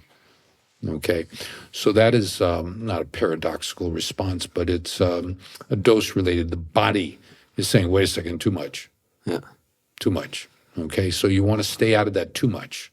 You don't want to be on such a high level of testosterone when you're in the non-compete phase and then go into compete phase and have failure of the hormone. So you need to drop it down a little bit. It's like being a little bit hungry. So when you go into that buffet, which I never do, when you go into that buffet, you can eat more to make up, for the amount of money you're paying. So you want to be a little bit hungry during the time that you're not eating. But when you go in, you want to increase your testosterone level. So you're back up to competition levels and blood levels. And you can monitor yourself. Someplace around the 50th percentile average, and then go up to 75 percentile. Okay? And then see if it flips or not. And see how you respond. Yeah. Yeah. I think the biggest mistake is that people overdo it. Correct. And when they overdo it, they shut down pathways. Yeah. So you get diminished return. Instead of optimizing return, you get diminished returns. So you need to give your body the ability to spike up. If you're already at the ceiling, there's no place to go. So you need to have that space, that delta, in order for you to improve. What do you think about cold plunging? I hate cold. I left New York and I trained in Chicago and minus, 76 degrees and came back to California came to California. So cold plunging has cold shock proteins. There are some proteins that are generated that are beneficial. I believe there's article about cold and the increase in brain-derived neurotrophic factor, which is an incredible hormone that helps maintain function of the brain neurons and also repair. In fact, there's a pharmaceutical peptide out there called Cmax, which can increase the amount of brain-derived neurotrophic factor and lead to improvement in brains of people with strokes. So really cool. So cold plunge is one. Another is high impact interval training. They found in recent articles that testosterone levels can increase, and they're not dehydration increases. Some of the past articles that said physical activity leads to an increase in testosterone. A lot of those articles, what they were measuring was the concentration of the blood from dehydration causing an artificial rise in testosterone levels. Well, they actually found that the high-impact interval training causes real rises in or raise in the testosterone level. Additionally, growth hormone, low-fat, low-carbohydrate plus high-impact training, HIT, increases the production of growth hormone. It's not dehydration, it's actually increasing it. But you need to make sure your fats and carbohydrates are low. In people who are obese, the fat will cause their production of growth hormone to be shut down. So I had a case, Chris, he was 397 pounds. 9 months later, he was 223. He lost 167 pounds with the addition of one hormone. He had gone to UCLA functional nutrition with Dr. Heber. They did all the testing, put him onto a program. He failed. They never checked his growth hormone level. When you checked his growth hormone level, he was suppressed because of the obesity. We gave him 1 unit of growth hormone a day, and he lost the weight. I have pictures of him in my lectures showing progressive every 3 months how he lost 167 pounds. So, what about sauna? Sauna, red sauna you're talking about. Red light? Or Both. just sauna? Just sauna. Yeah, sauna. Heat, heat has its benefits as well. There's heat shock proteins. There's cold shock and heat shock proteins, which are a benefit because of anti-inflammation and so forth. The red sauna, if it's 940 angstroms, is the frequency that is needed to suppress or destroy cytokines so that the inflammation that is caused by these cytokines, if you expose it to 940 angstroms or nanometers, what happens is it destroys the inflammatory chemistry. So that's why you see, in chiropractor's office, they have this beautiful laser that they put over your joint that might be hurting you, and it diminishes the inflammatory cytokines. So what happens with the non-steroidal anti-inflammatories like Ibuprofen and Advil, Aleve, and so forth, is through a chemical mechanism. It shuts down the production of prostaglandins, which create the inflammatory cytokines or lead to the production of it. So a tablet can do it, or light. So they have people with traumatic brain injury who are getting a helmet which has red light on it. It's not for the hair growth one, but it's interesting that the hair growth one works on the vitamin D receptors. So. Do you consume caffeine?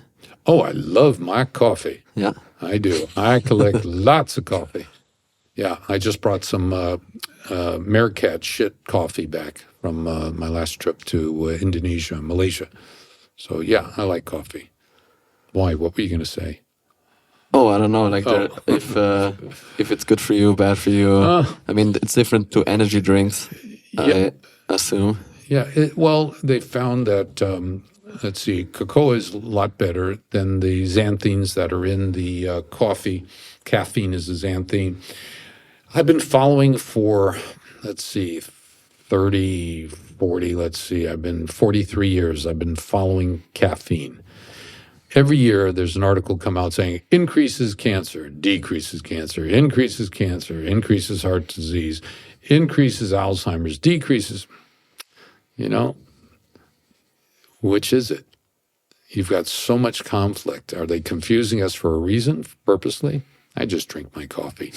But there was an article that came out recently. I buy cacao from Holland. When I go to Thailand, they have a place where they sell the top-end cacao pure not the adulterated stuff like we get here.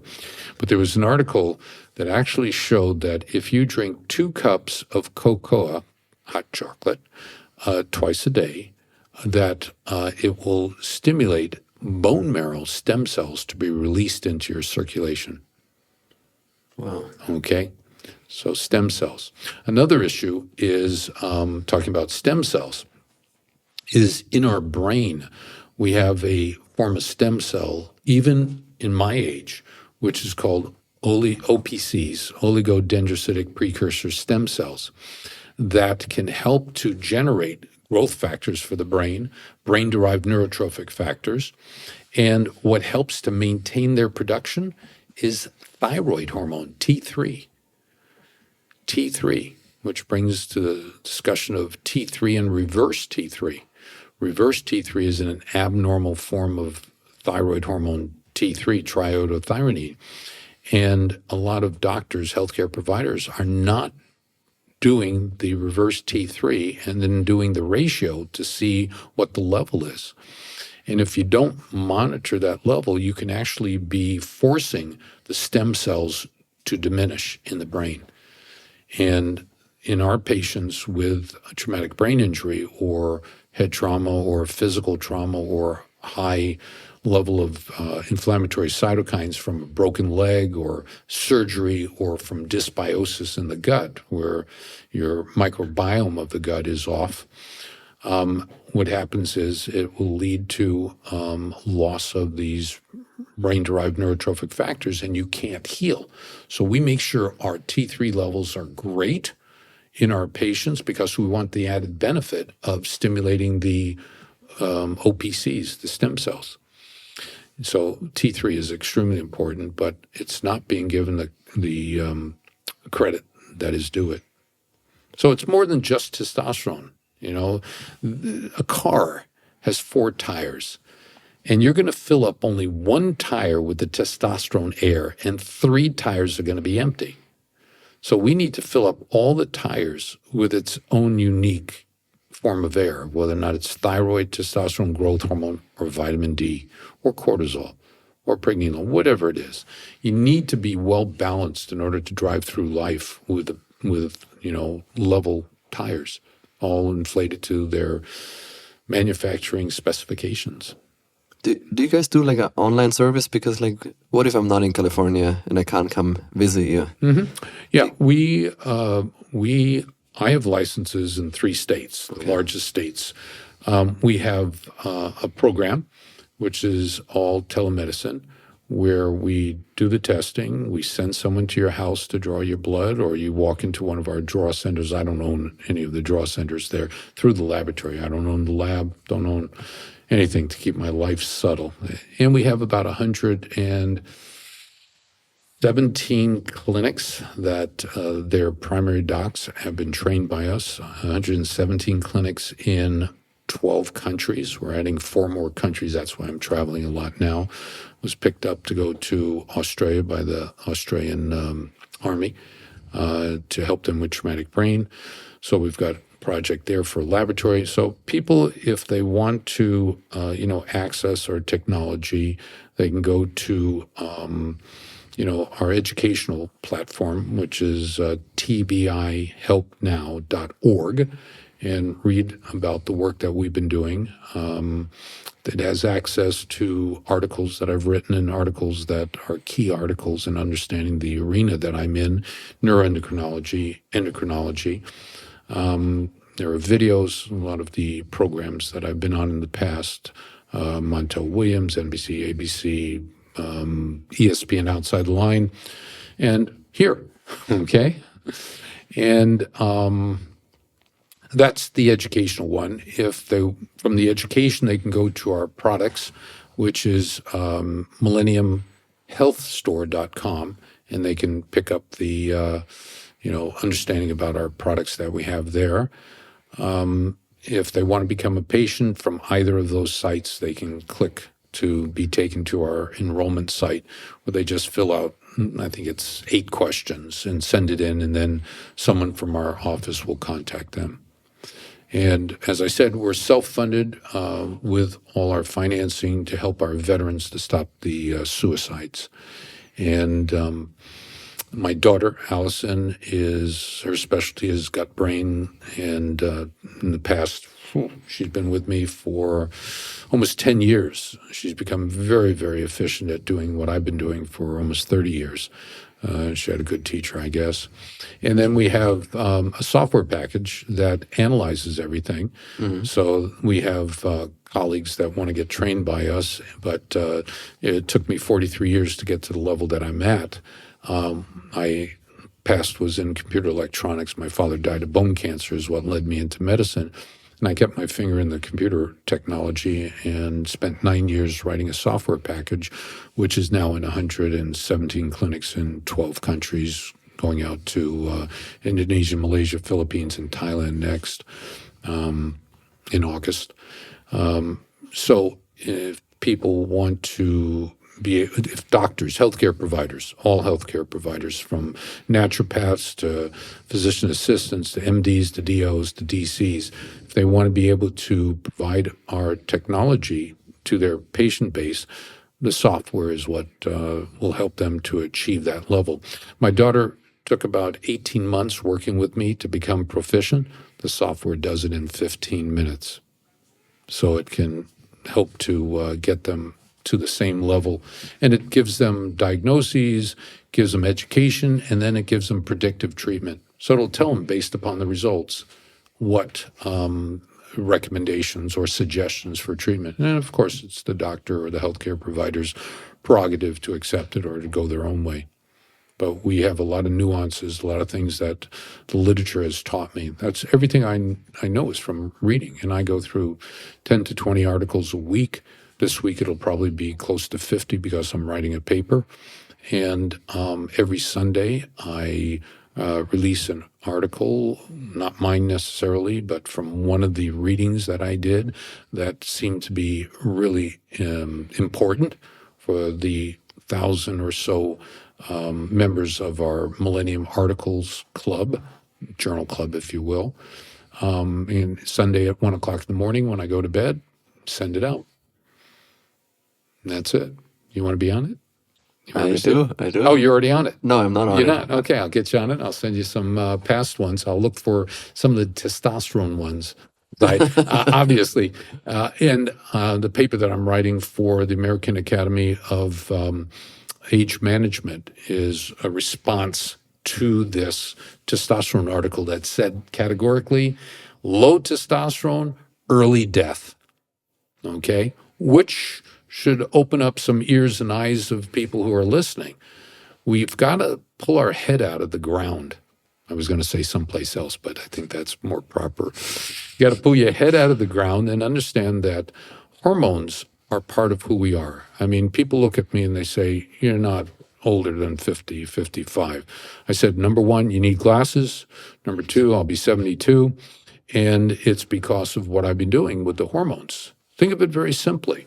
If your car runs out of gas, how far are you going to be able to drive? Not very far, unless you get out and push.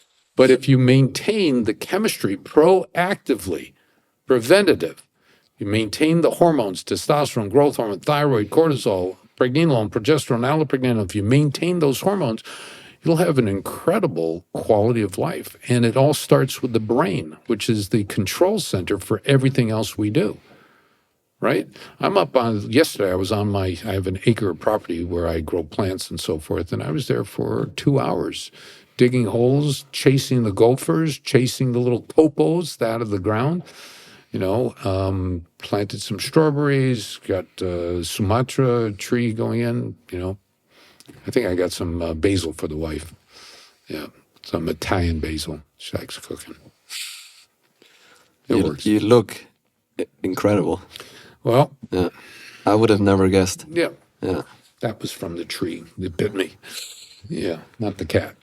So, the people who are listening, regardless of the age, we have 18-year-olds that come into us, ones that have played sports, contact sports when they were in junior high and high school, and they got a baseline blood level to see if they had injured their brain's ability to make their hormones. If not, come back in a year, come back in 2 years, 3 years, whatever. Or if you have a car accident or something, come back and we'll assess them.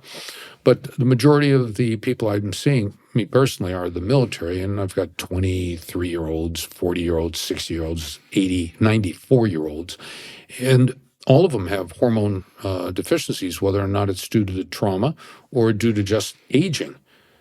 Just aging, just going through life. You accumulate and are exposed to things that damage your ability to make hormones. And if you don't replace them, that's where you start losing it. And at what point are you comfortable? At what degree of depression are you comfortable of dealing with, or anxiety, or emotional volatility? Yeah, I feel like your care goes much further than just injury or trauma, because these days everybody has a hormonal. We have all these hormone disruptors. When I go in the elevator and I see my neighbor, I smell the perfume of whoever was in that elevator before me. They're all around me, everywhere. The hormonal disruptors. Yeah, they are. And even the candles with the scents. Yes, they're horrible. Yeah, all the cleaning products. Yep. All the perfumes. Yeah. My daughter came in and pulled out all the standard stuff and put the biodegradable, natural products in there, lemon oil and this, all natural stuff in the house. Yeah, I used to bleach my hair, right? Go to the nail salon, do all this crazy stuff. Yeah. It's pretty bad stuff, and it's not getting better. And brain fog seems to be like, especially after COVID, like the number one thing, fatigue. That's why you've got to try the Brain 3 tomorrow morning. Okay. As you get out of bed, open a packet, put it into the mouth.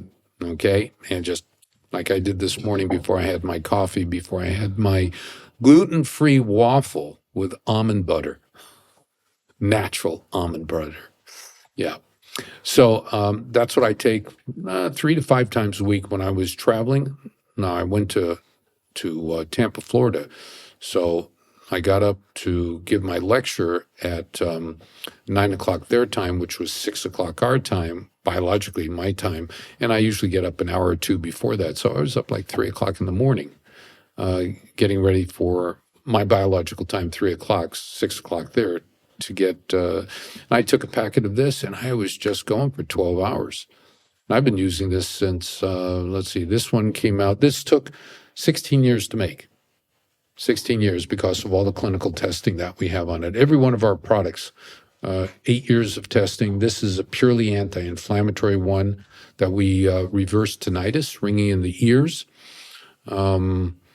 Migraines have reversed. I mean, I'm not asking for anything from the patients. They send it in. My migraines are gone. My this is gone. My that's gone. And it's all makes sense because they're all inflammatory. I mean, if you go to Google Scholar or go to Google and say, what illnesses are associated with inflammation? You'll see everything. And it's all inflammation. Everything is inflammation. Coronary artery disease is inflammation. You got to go to the basis of it. Alzheimer's disease, tau protein, is all due to inflammation. Inflammation, and there's articles I was reading on Alzheimer's disease after traumatic brain injury. The NFL had a study where if a player had one on-the-field concussion, they were 19 times more likely to develop Alzheimer's as opposed to the general population at the age of 30 to 49 years of age. Scary. Head trauma. We know Parkinson's from punch drunk with what they call a pugilist something, where they're developing Parkinson's disease after the ring. Muhammad Ali, just go through the list. And with the Ring of Brotherhood, with Lisa McClellan and Gerald McClellan, the niece and son of Muhammad Ali are participating in the group. We've got the World Boxing Commission and the Boxing Commission and the World Boxing Organization all coming now to support us, because what we've been able to show and prove with our treatment relative to Gerald McClellan, as well as the ESPN Outside the Lines with Lights Out Tony, James Toney, and the football players that we took care of, able to correct their CTE and their cognitive impairment, their mental related issues. One of the last things I want to leave you with is that this label called PTSD, post-traumatic stress or post-traumatic stress disorder, military dropped the D, post-traumatic stress, where it's supposed to be 100% psychiatrically precipitated. So I was on a phone call with someone who runs a major PTSD center for the military government. And I told her on a conversation, great lady, that I don't believe in PTSD. Now, she runs a division for the military that's PTSD. And so phone goes dead because she's like in shock. She comes back and she says, why? And I asked her, tell me everything you know about a chemical called fractalkine. And she said, I know nothing about fractalkine. Well, it turns out that under stress, 100% stress, that this fractalkine disappears and allows inflammation in the brain. And that inflammation is what causes damage to the functioning in the brain that leads down the pathway to create something that we call CTE, PTS, post-traumatic stresses, the post-traumatic concussion, post-concussion syndrome, and so forth. It's one chemical. It's all cortisol regulated. So you need to control the cortisol to lower it. So, Go ahead. So would you say that it is not possible to be suicidal or depressed if your hormones are intact? There has to be some sort of hormonal disruption for you to do such a crazy act as Correct. as not getting out of bed or having harmful thoughts towards you or somebody else, which then leads me to things like school shootings. And I mean, you can take this really far where if you don't control your hormones, you're like a threat to society and yourself. Correct. Because there is a crazy, when you look at school shooters, this has never been investigated and nobody's really interested in looking into this, but there needs to be research what kind of medication somebody is on that has no empathy for another human being. That's right. It's an interesting point you make. There are medications that suppress your empathy, sympathy, Yes. okay, such that you don't do internal inspection of yourself to say, if I shoot these people, how am I going to feel? Well, I don't feel anything, so who cares? Exactly. So when you look at the literature relative to medication that's used for people who are depressed, what does it say? It says that there can be an increase in suicide ideation. There can be an increase in apathy from the medication. So if you're on a certain quantity of medication, that might predispose you to having absolutely no concern for yourself or anybody else. Now, in my area, in the molecular side, inflammation, we talk about inflammation. What does that really mean? It means that there are certain chemicals that are produced in the brain which are damaging to other chemical systems. And I'll give you, for instance, peroxynitrite is a reactive nitrogen species, which is a free radical, if you will. It's a damaging chemical that interrupts other chemicals throughout the body, or talking about the brain. Turns out that peroxynitrite in itself damages enzymes. Enzymes are chemicals that allow one protein to convert to another. Well, the peroxynitrite inhibits something called L-tryptophan hydroxylase, which allows the brain to make serotonin. So if you kill that enzyme, you can't make serotonin. Without serotonin, theoretically, that's what causes depression. So Can't create happiness. you can't create happiness, exactly. And then there's another enzyme that peroxynitrite damages or kills, stops, inhibits, poisons, which is called decarboxylase, that leads to the production of melatonin. If you don't have melatonin, you can't sleep. So you have insomnia. So you have insomnia. So with insomnia, you develop sleep deprivation syndrome. Sleep deprivation syndrome has emotional volatility, irritability, anger, all these things. So add depression and anger to loss of these two enzymes, and you're a ticking time bomb. Also, when L-tryptophan, amino acid tryptophan, we know it from turkey, eating turkey, the fatigue that you get. Well, it turns out that L-tryptophan, if it builds up, gets converted to another protein called kynureninic acid, which, according to Dr. Takamura in Japan, since you like Japan, that's Takamura's story out of Tokyo, who found that when you block the conversion of tryptophan to serotonin and melatonin, it backs up and becomes kynureninic acid. What it does is it creates depression. So he believes that this marker is better than serotonin for depression. And it's a depression they call MDD, major depressive disorder, MDD. It's in the psychiatrics, DMS, whatever, 10, 11, wherever they're at.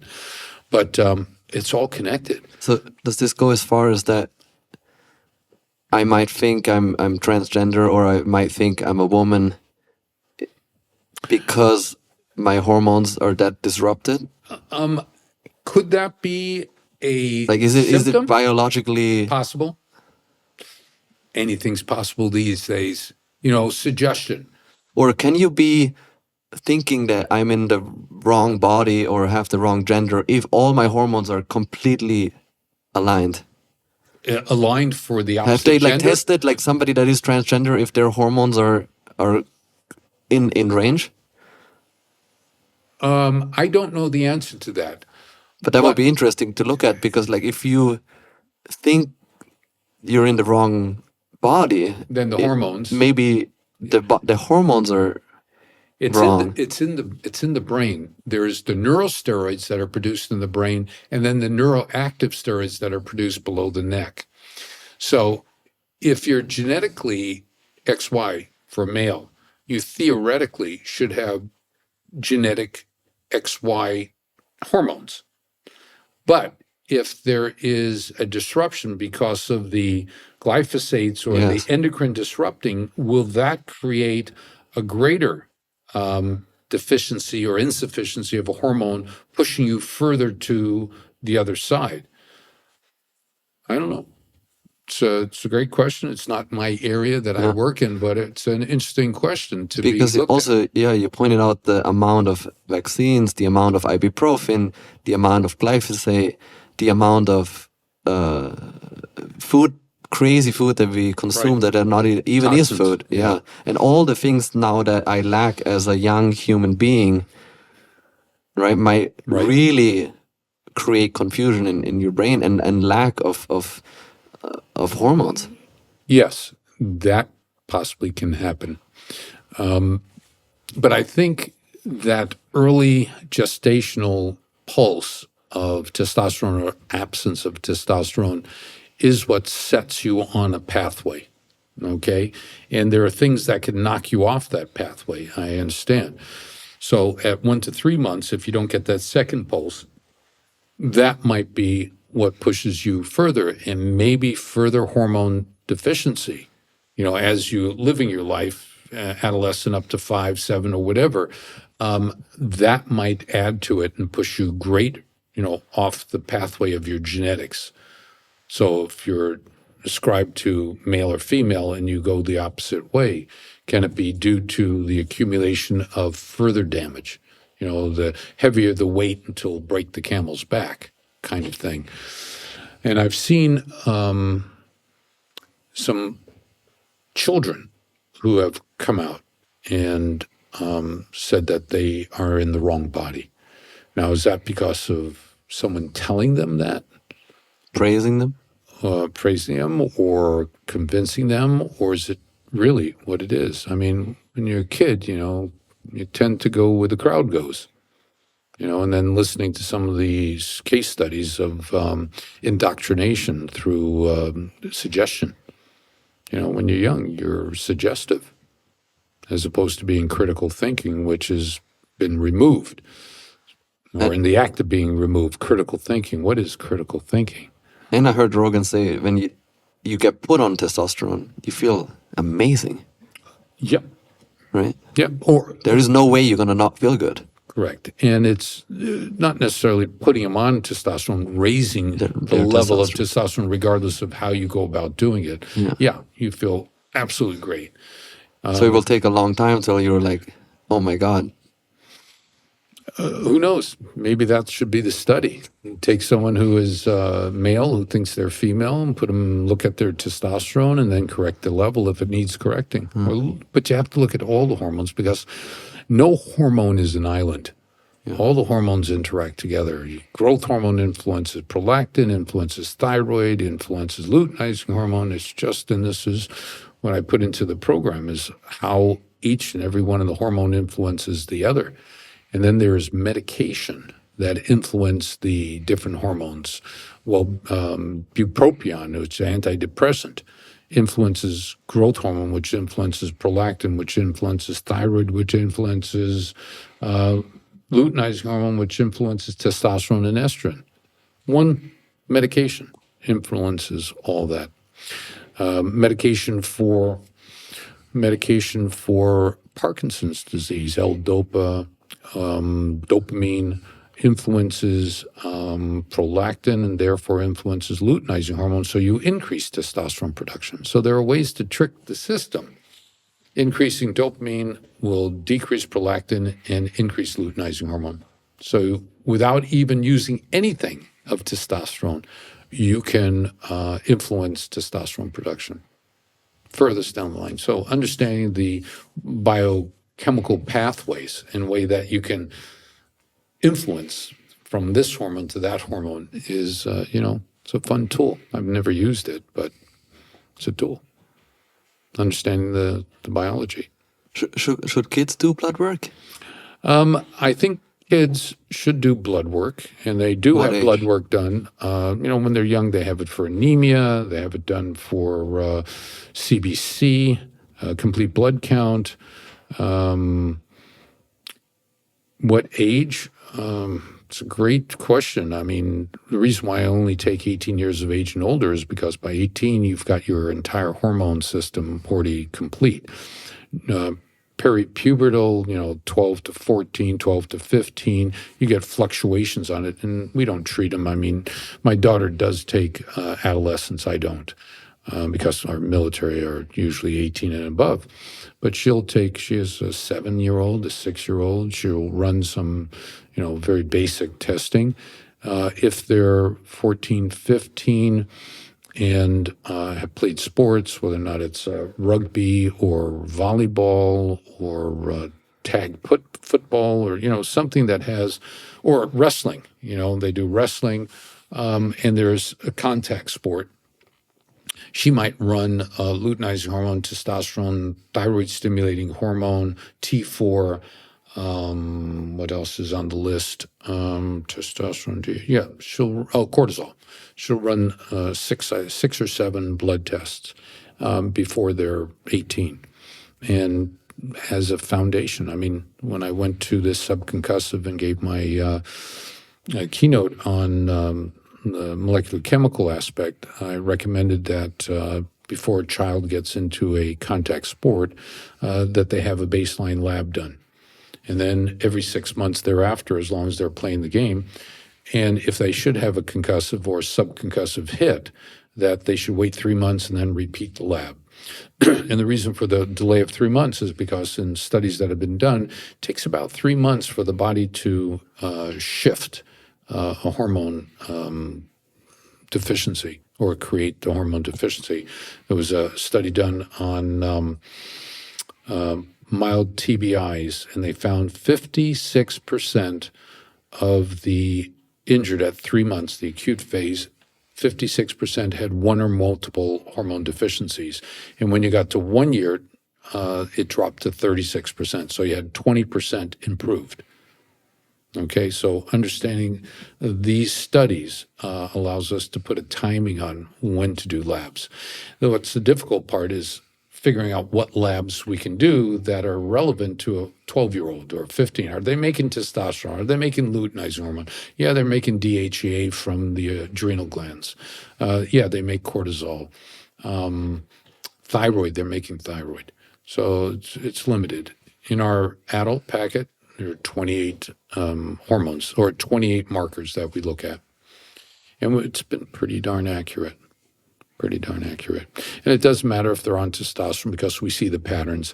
I've had people who've come in, no, I'm not taking any hormones whatsoever. And you see the pattern that says, oh, you were taking hormones. Well, yeah, I did have it. I forgot. Yeah, right. And those that are on growth hormone, the growth hormone's it's a hot hormone to be on, especially as you get older. Anyway,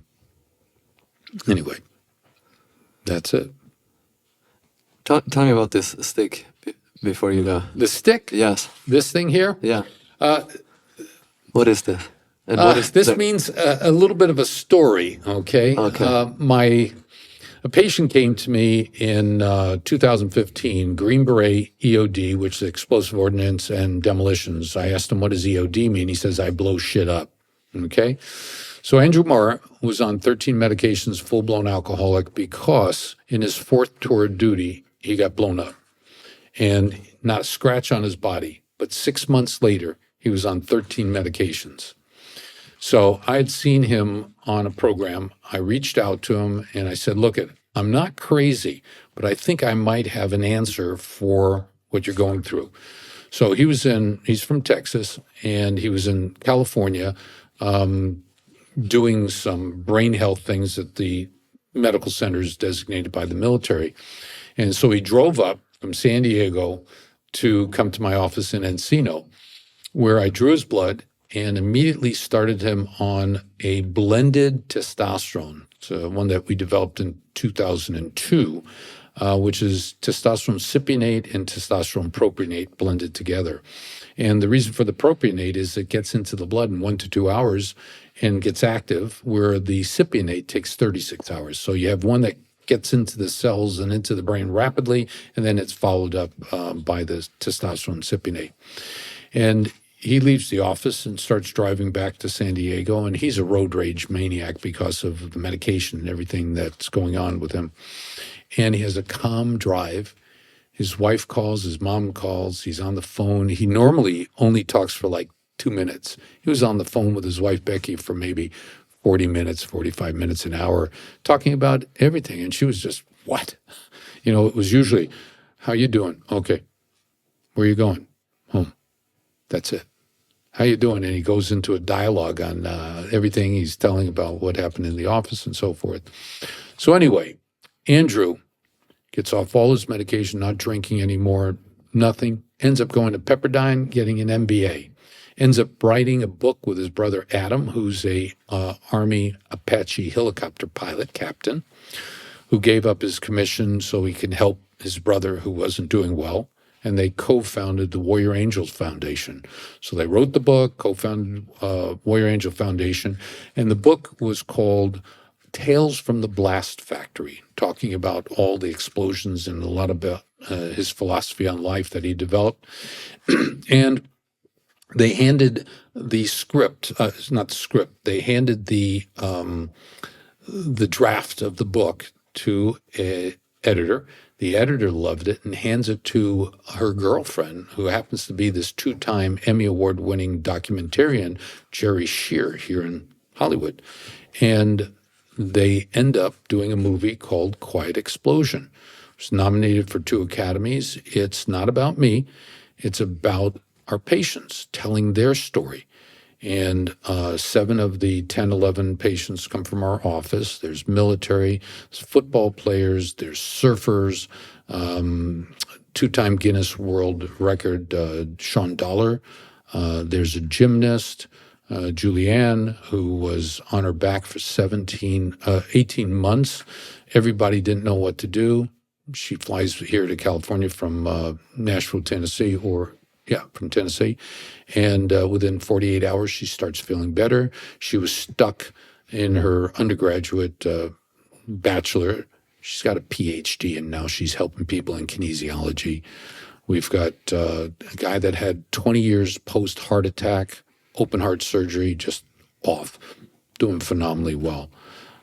Football players, major people like Mark Rippon and Anthony Davis from USC, that they were with Dr. Daniel Amen. We were very pleased to have Dr. Amen participate with us in this movie. We've got neuropsychiatrists, neuroscientists that are in it, and Dr. Shear with HBOT talking about it. So it's a incredible piece of information supporting the work that we've done, and has been our calling card for our military and civilian population, who, when they see it, say, that's me. I mean, they're listening to the people and say, that's me. I can identify with them.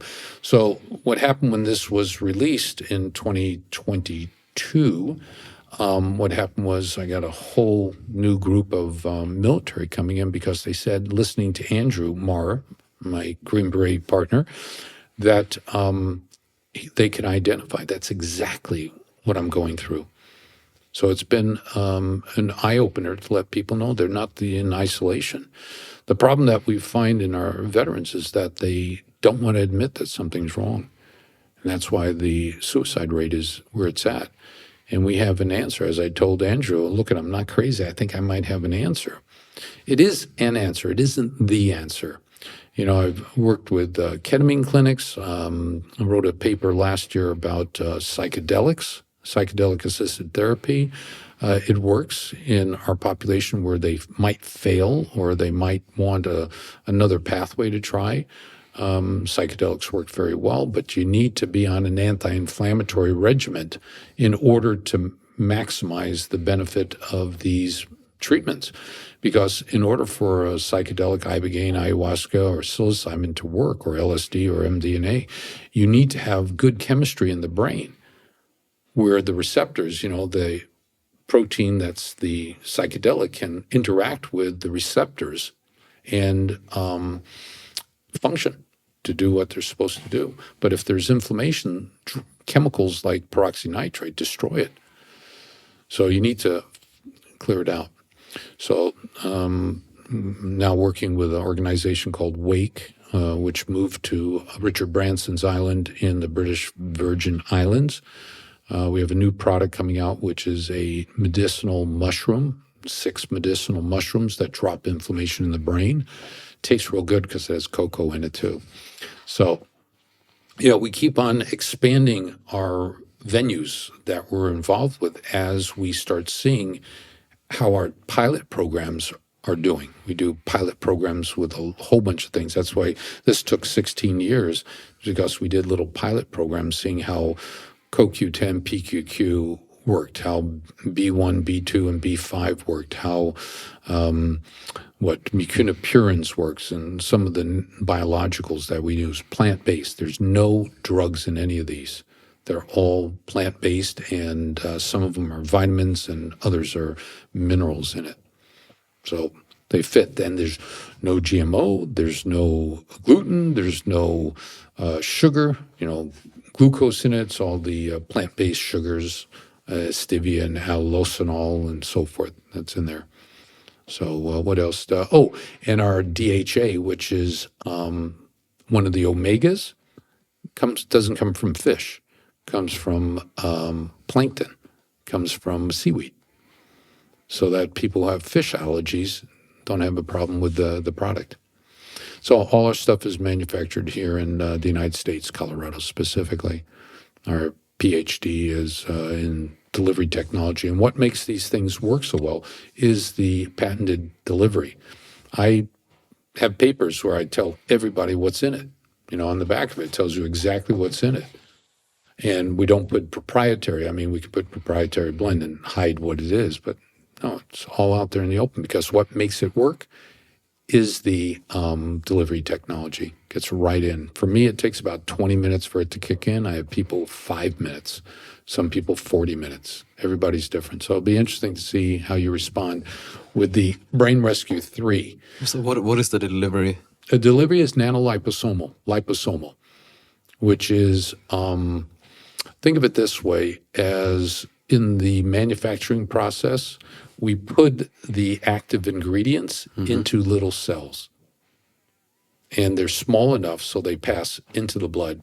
Also, they're protective of the composition so the acid in your stomach doesn't destroy it. So when you take powdered things, I'll give you for instance, vitamin C, ascorbic acid. You take vitamin C, 1,000 milligrams, you know how much you absorb? 19%. So of 1,000, you absorb 190 milligrams. What happens to all the rest? Gets destroyed by the gut acid. But when you put it into our liposomal encapsulation, our liposomal, you absorb 94 to 97%. Is that why your pee changes when you take like a multivitamin? Yeah. Because you pee most of it out?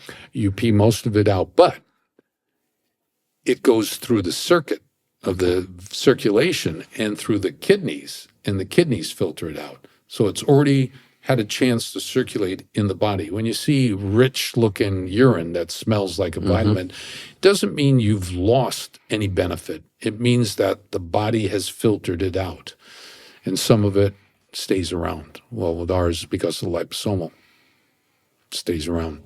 So, maybe 4 hours after I take it, I go to the bathroom and there's a nice orange, but no smell, no vitamin smell. Yeah. So, and it works very well. The blue pack, the Brain Rescue 1, is if the Brain 3 is too strong, you go to the blue one. Rarely do we have that, but we don't recommend you take, if you need another dose, like sometimes I'm up for 36 hours. Okay, so I can either take 2 of those or else I take one of the Brain Rescue 1 and the Brain Rescue 3. And there's no drop-off. No one has ever complained to us that there was, drop-off where you crash. There's no crash. No caffeine. It works by helping your cells to function at a higher level. So people talk about it like a nootropic, a brain smart drug. It's not our focus, brain smart, but that's a side effect. It's really about dropping the inflammation and giving the energy back to the brain so it can repair. And these are all in the literature. Every one of the components was based upon literature search and the science that already exists. I didn't make up anything. It all came from brilliant people who had already done the research. So when people say, "Oh, you're still doing research? You're doing research?" I said, "No, I'm doing clinical application. I'm taking stuff that was already done in research and I'm applying it to see if it really works." That's why it took so long, because we went from powder to liquid, from powder to liposomal.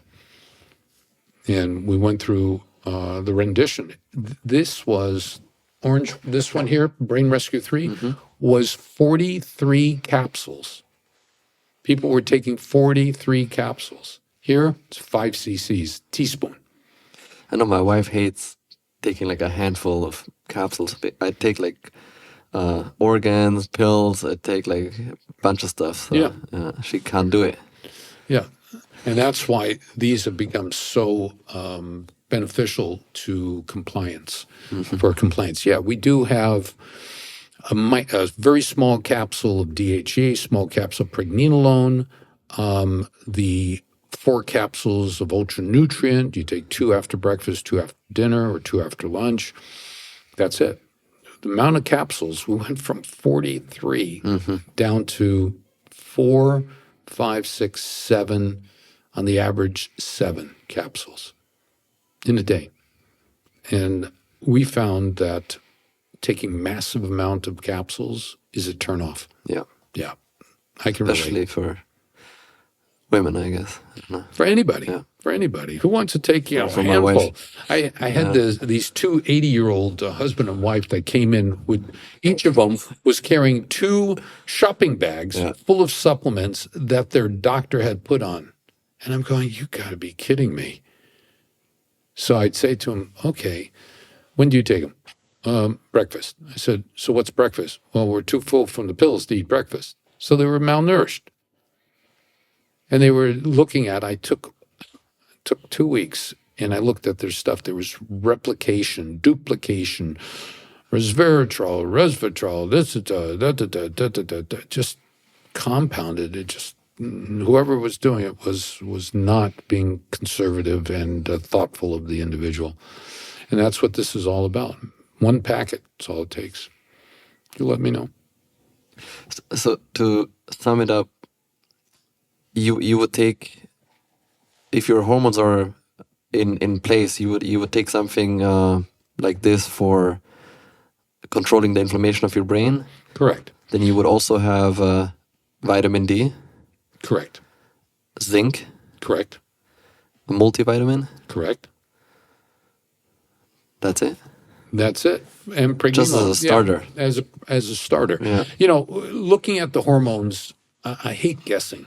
If I was a good guesser, Yes. I wouldn't be sitting here with you. I would be on my own island having won that $1 billion super lotto, right? If I was a good guesser. I'm not. So I use the skills and tools that we have in front of us to see where the patient is at. So I'm not guessing. No, you use the blood work. Here is, I use their blood work, their medication, their medical history, surgical history, social history, nutritional history, everything to determine what it is that will bring them to the highest level of functioning with the least amount of pain from taking stuff. I personally, I used to have kits, with 15 pills in it 3 times a day. No longer do that. I think that's what's wrong with every other doctor is they are not interested in, do you exercise? Do you go outside? Have you had trauma? Have you been in a car accident? What supplements do you take? They look, there's nothing out of range, go home. Right. Or And they're then- like high cholesterol, whatever. That's all they look at is cholesterol. They look at cholesterol. Okay, your cholesterol's up. Here's the question. Why? Well, it's because your liver is producing it. Why? Well, I don't know. And then you hand them your testosterone levels are in the first quartile, 25% of the range. And they say, I don't know what that means. Here's 6 articles that talk about the increase in cholesterol when your testosterone is low. Oh, I didn't even know those articles and existed. the free testosterone. Free testosterone, yeah, only free. In my lecture, every year I have an update on testosterone, update on growth hormone, and go through some of the new literature that has come out in the last 2 years or so, and always changing it. I carry a book which is from 1984, which is called Testosterone and Cardiovascular Disease. It's from Germany. Im Hauptdeutsch habe ich gelernt. So it's in German. And what is it about? It's about this study that was done in a hospital setting with people who had ulcers of their legs for various reasons, whether or not it was traumatic, whether or not it was diabetic ulcers, what's that syndrome, Raynaud's syndrome, or smokers. Smokers can have vascular occlusion because of the spasming. And they showed plates of people with ulcers that were nasty, toes gone, big holes in their tibia, in their leg. And what they did was they offered each one of the patients to have a below-the-knee amputation or to be placed on 2 to 3 milligrams of IV testosterone a day. The ones that were on 2 to 3 milligrams of testosterone a day, you saw the wound close. You saw it heal back to normal tissue. Unbelievable. Testosterone, when it converts to DHT, it's one of the articles that I was going through last night, DHT causes blood vessels to dilate. There was a study done in University of Michigan where they injected DHT into the testosterone into the coronary arteries of people that it was spasming, stopped the spasming, opened up. So testosterone stopping heart attacks. Crazy, huh? But people need to open their eyes and start looking at their biochemistry, their own biochemistry. Whether or not you get it done once every 5 years, that's better than never looking at it. And going to a doctor who's been trained to look at these things. Well, I think you shouldn't be able to buy a gun if you have low testosterone.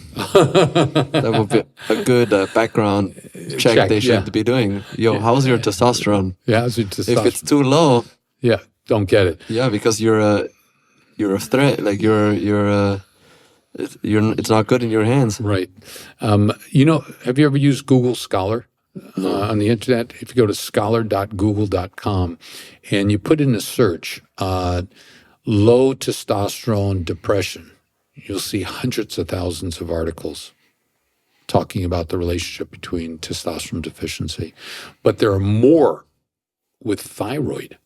There are more articles. There are almost 3.5 times more articles talking about low thyroid and depression than testosterone and depression. So we need to look at thyroid. Yeah, the connection.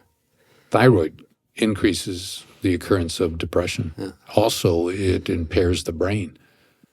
And we know that from children.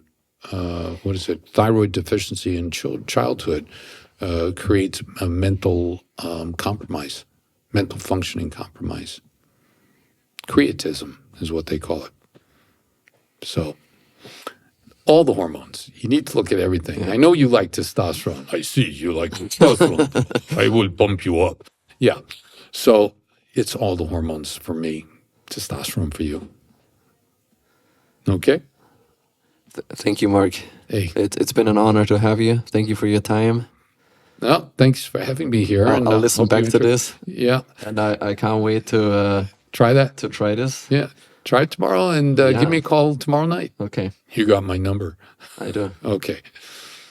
All right, my friend. All right, thank you. I had to go finish an article and 4 more reports on patients. Okay. All right. All right.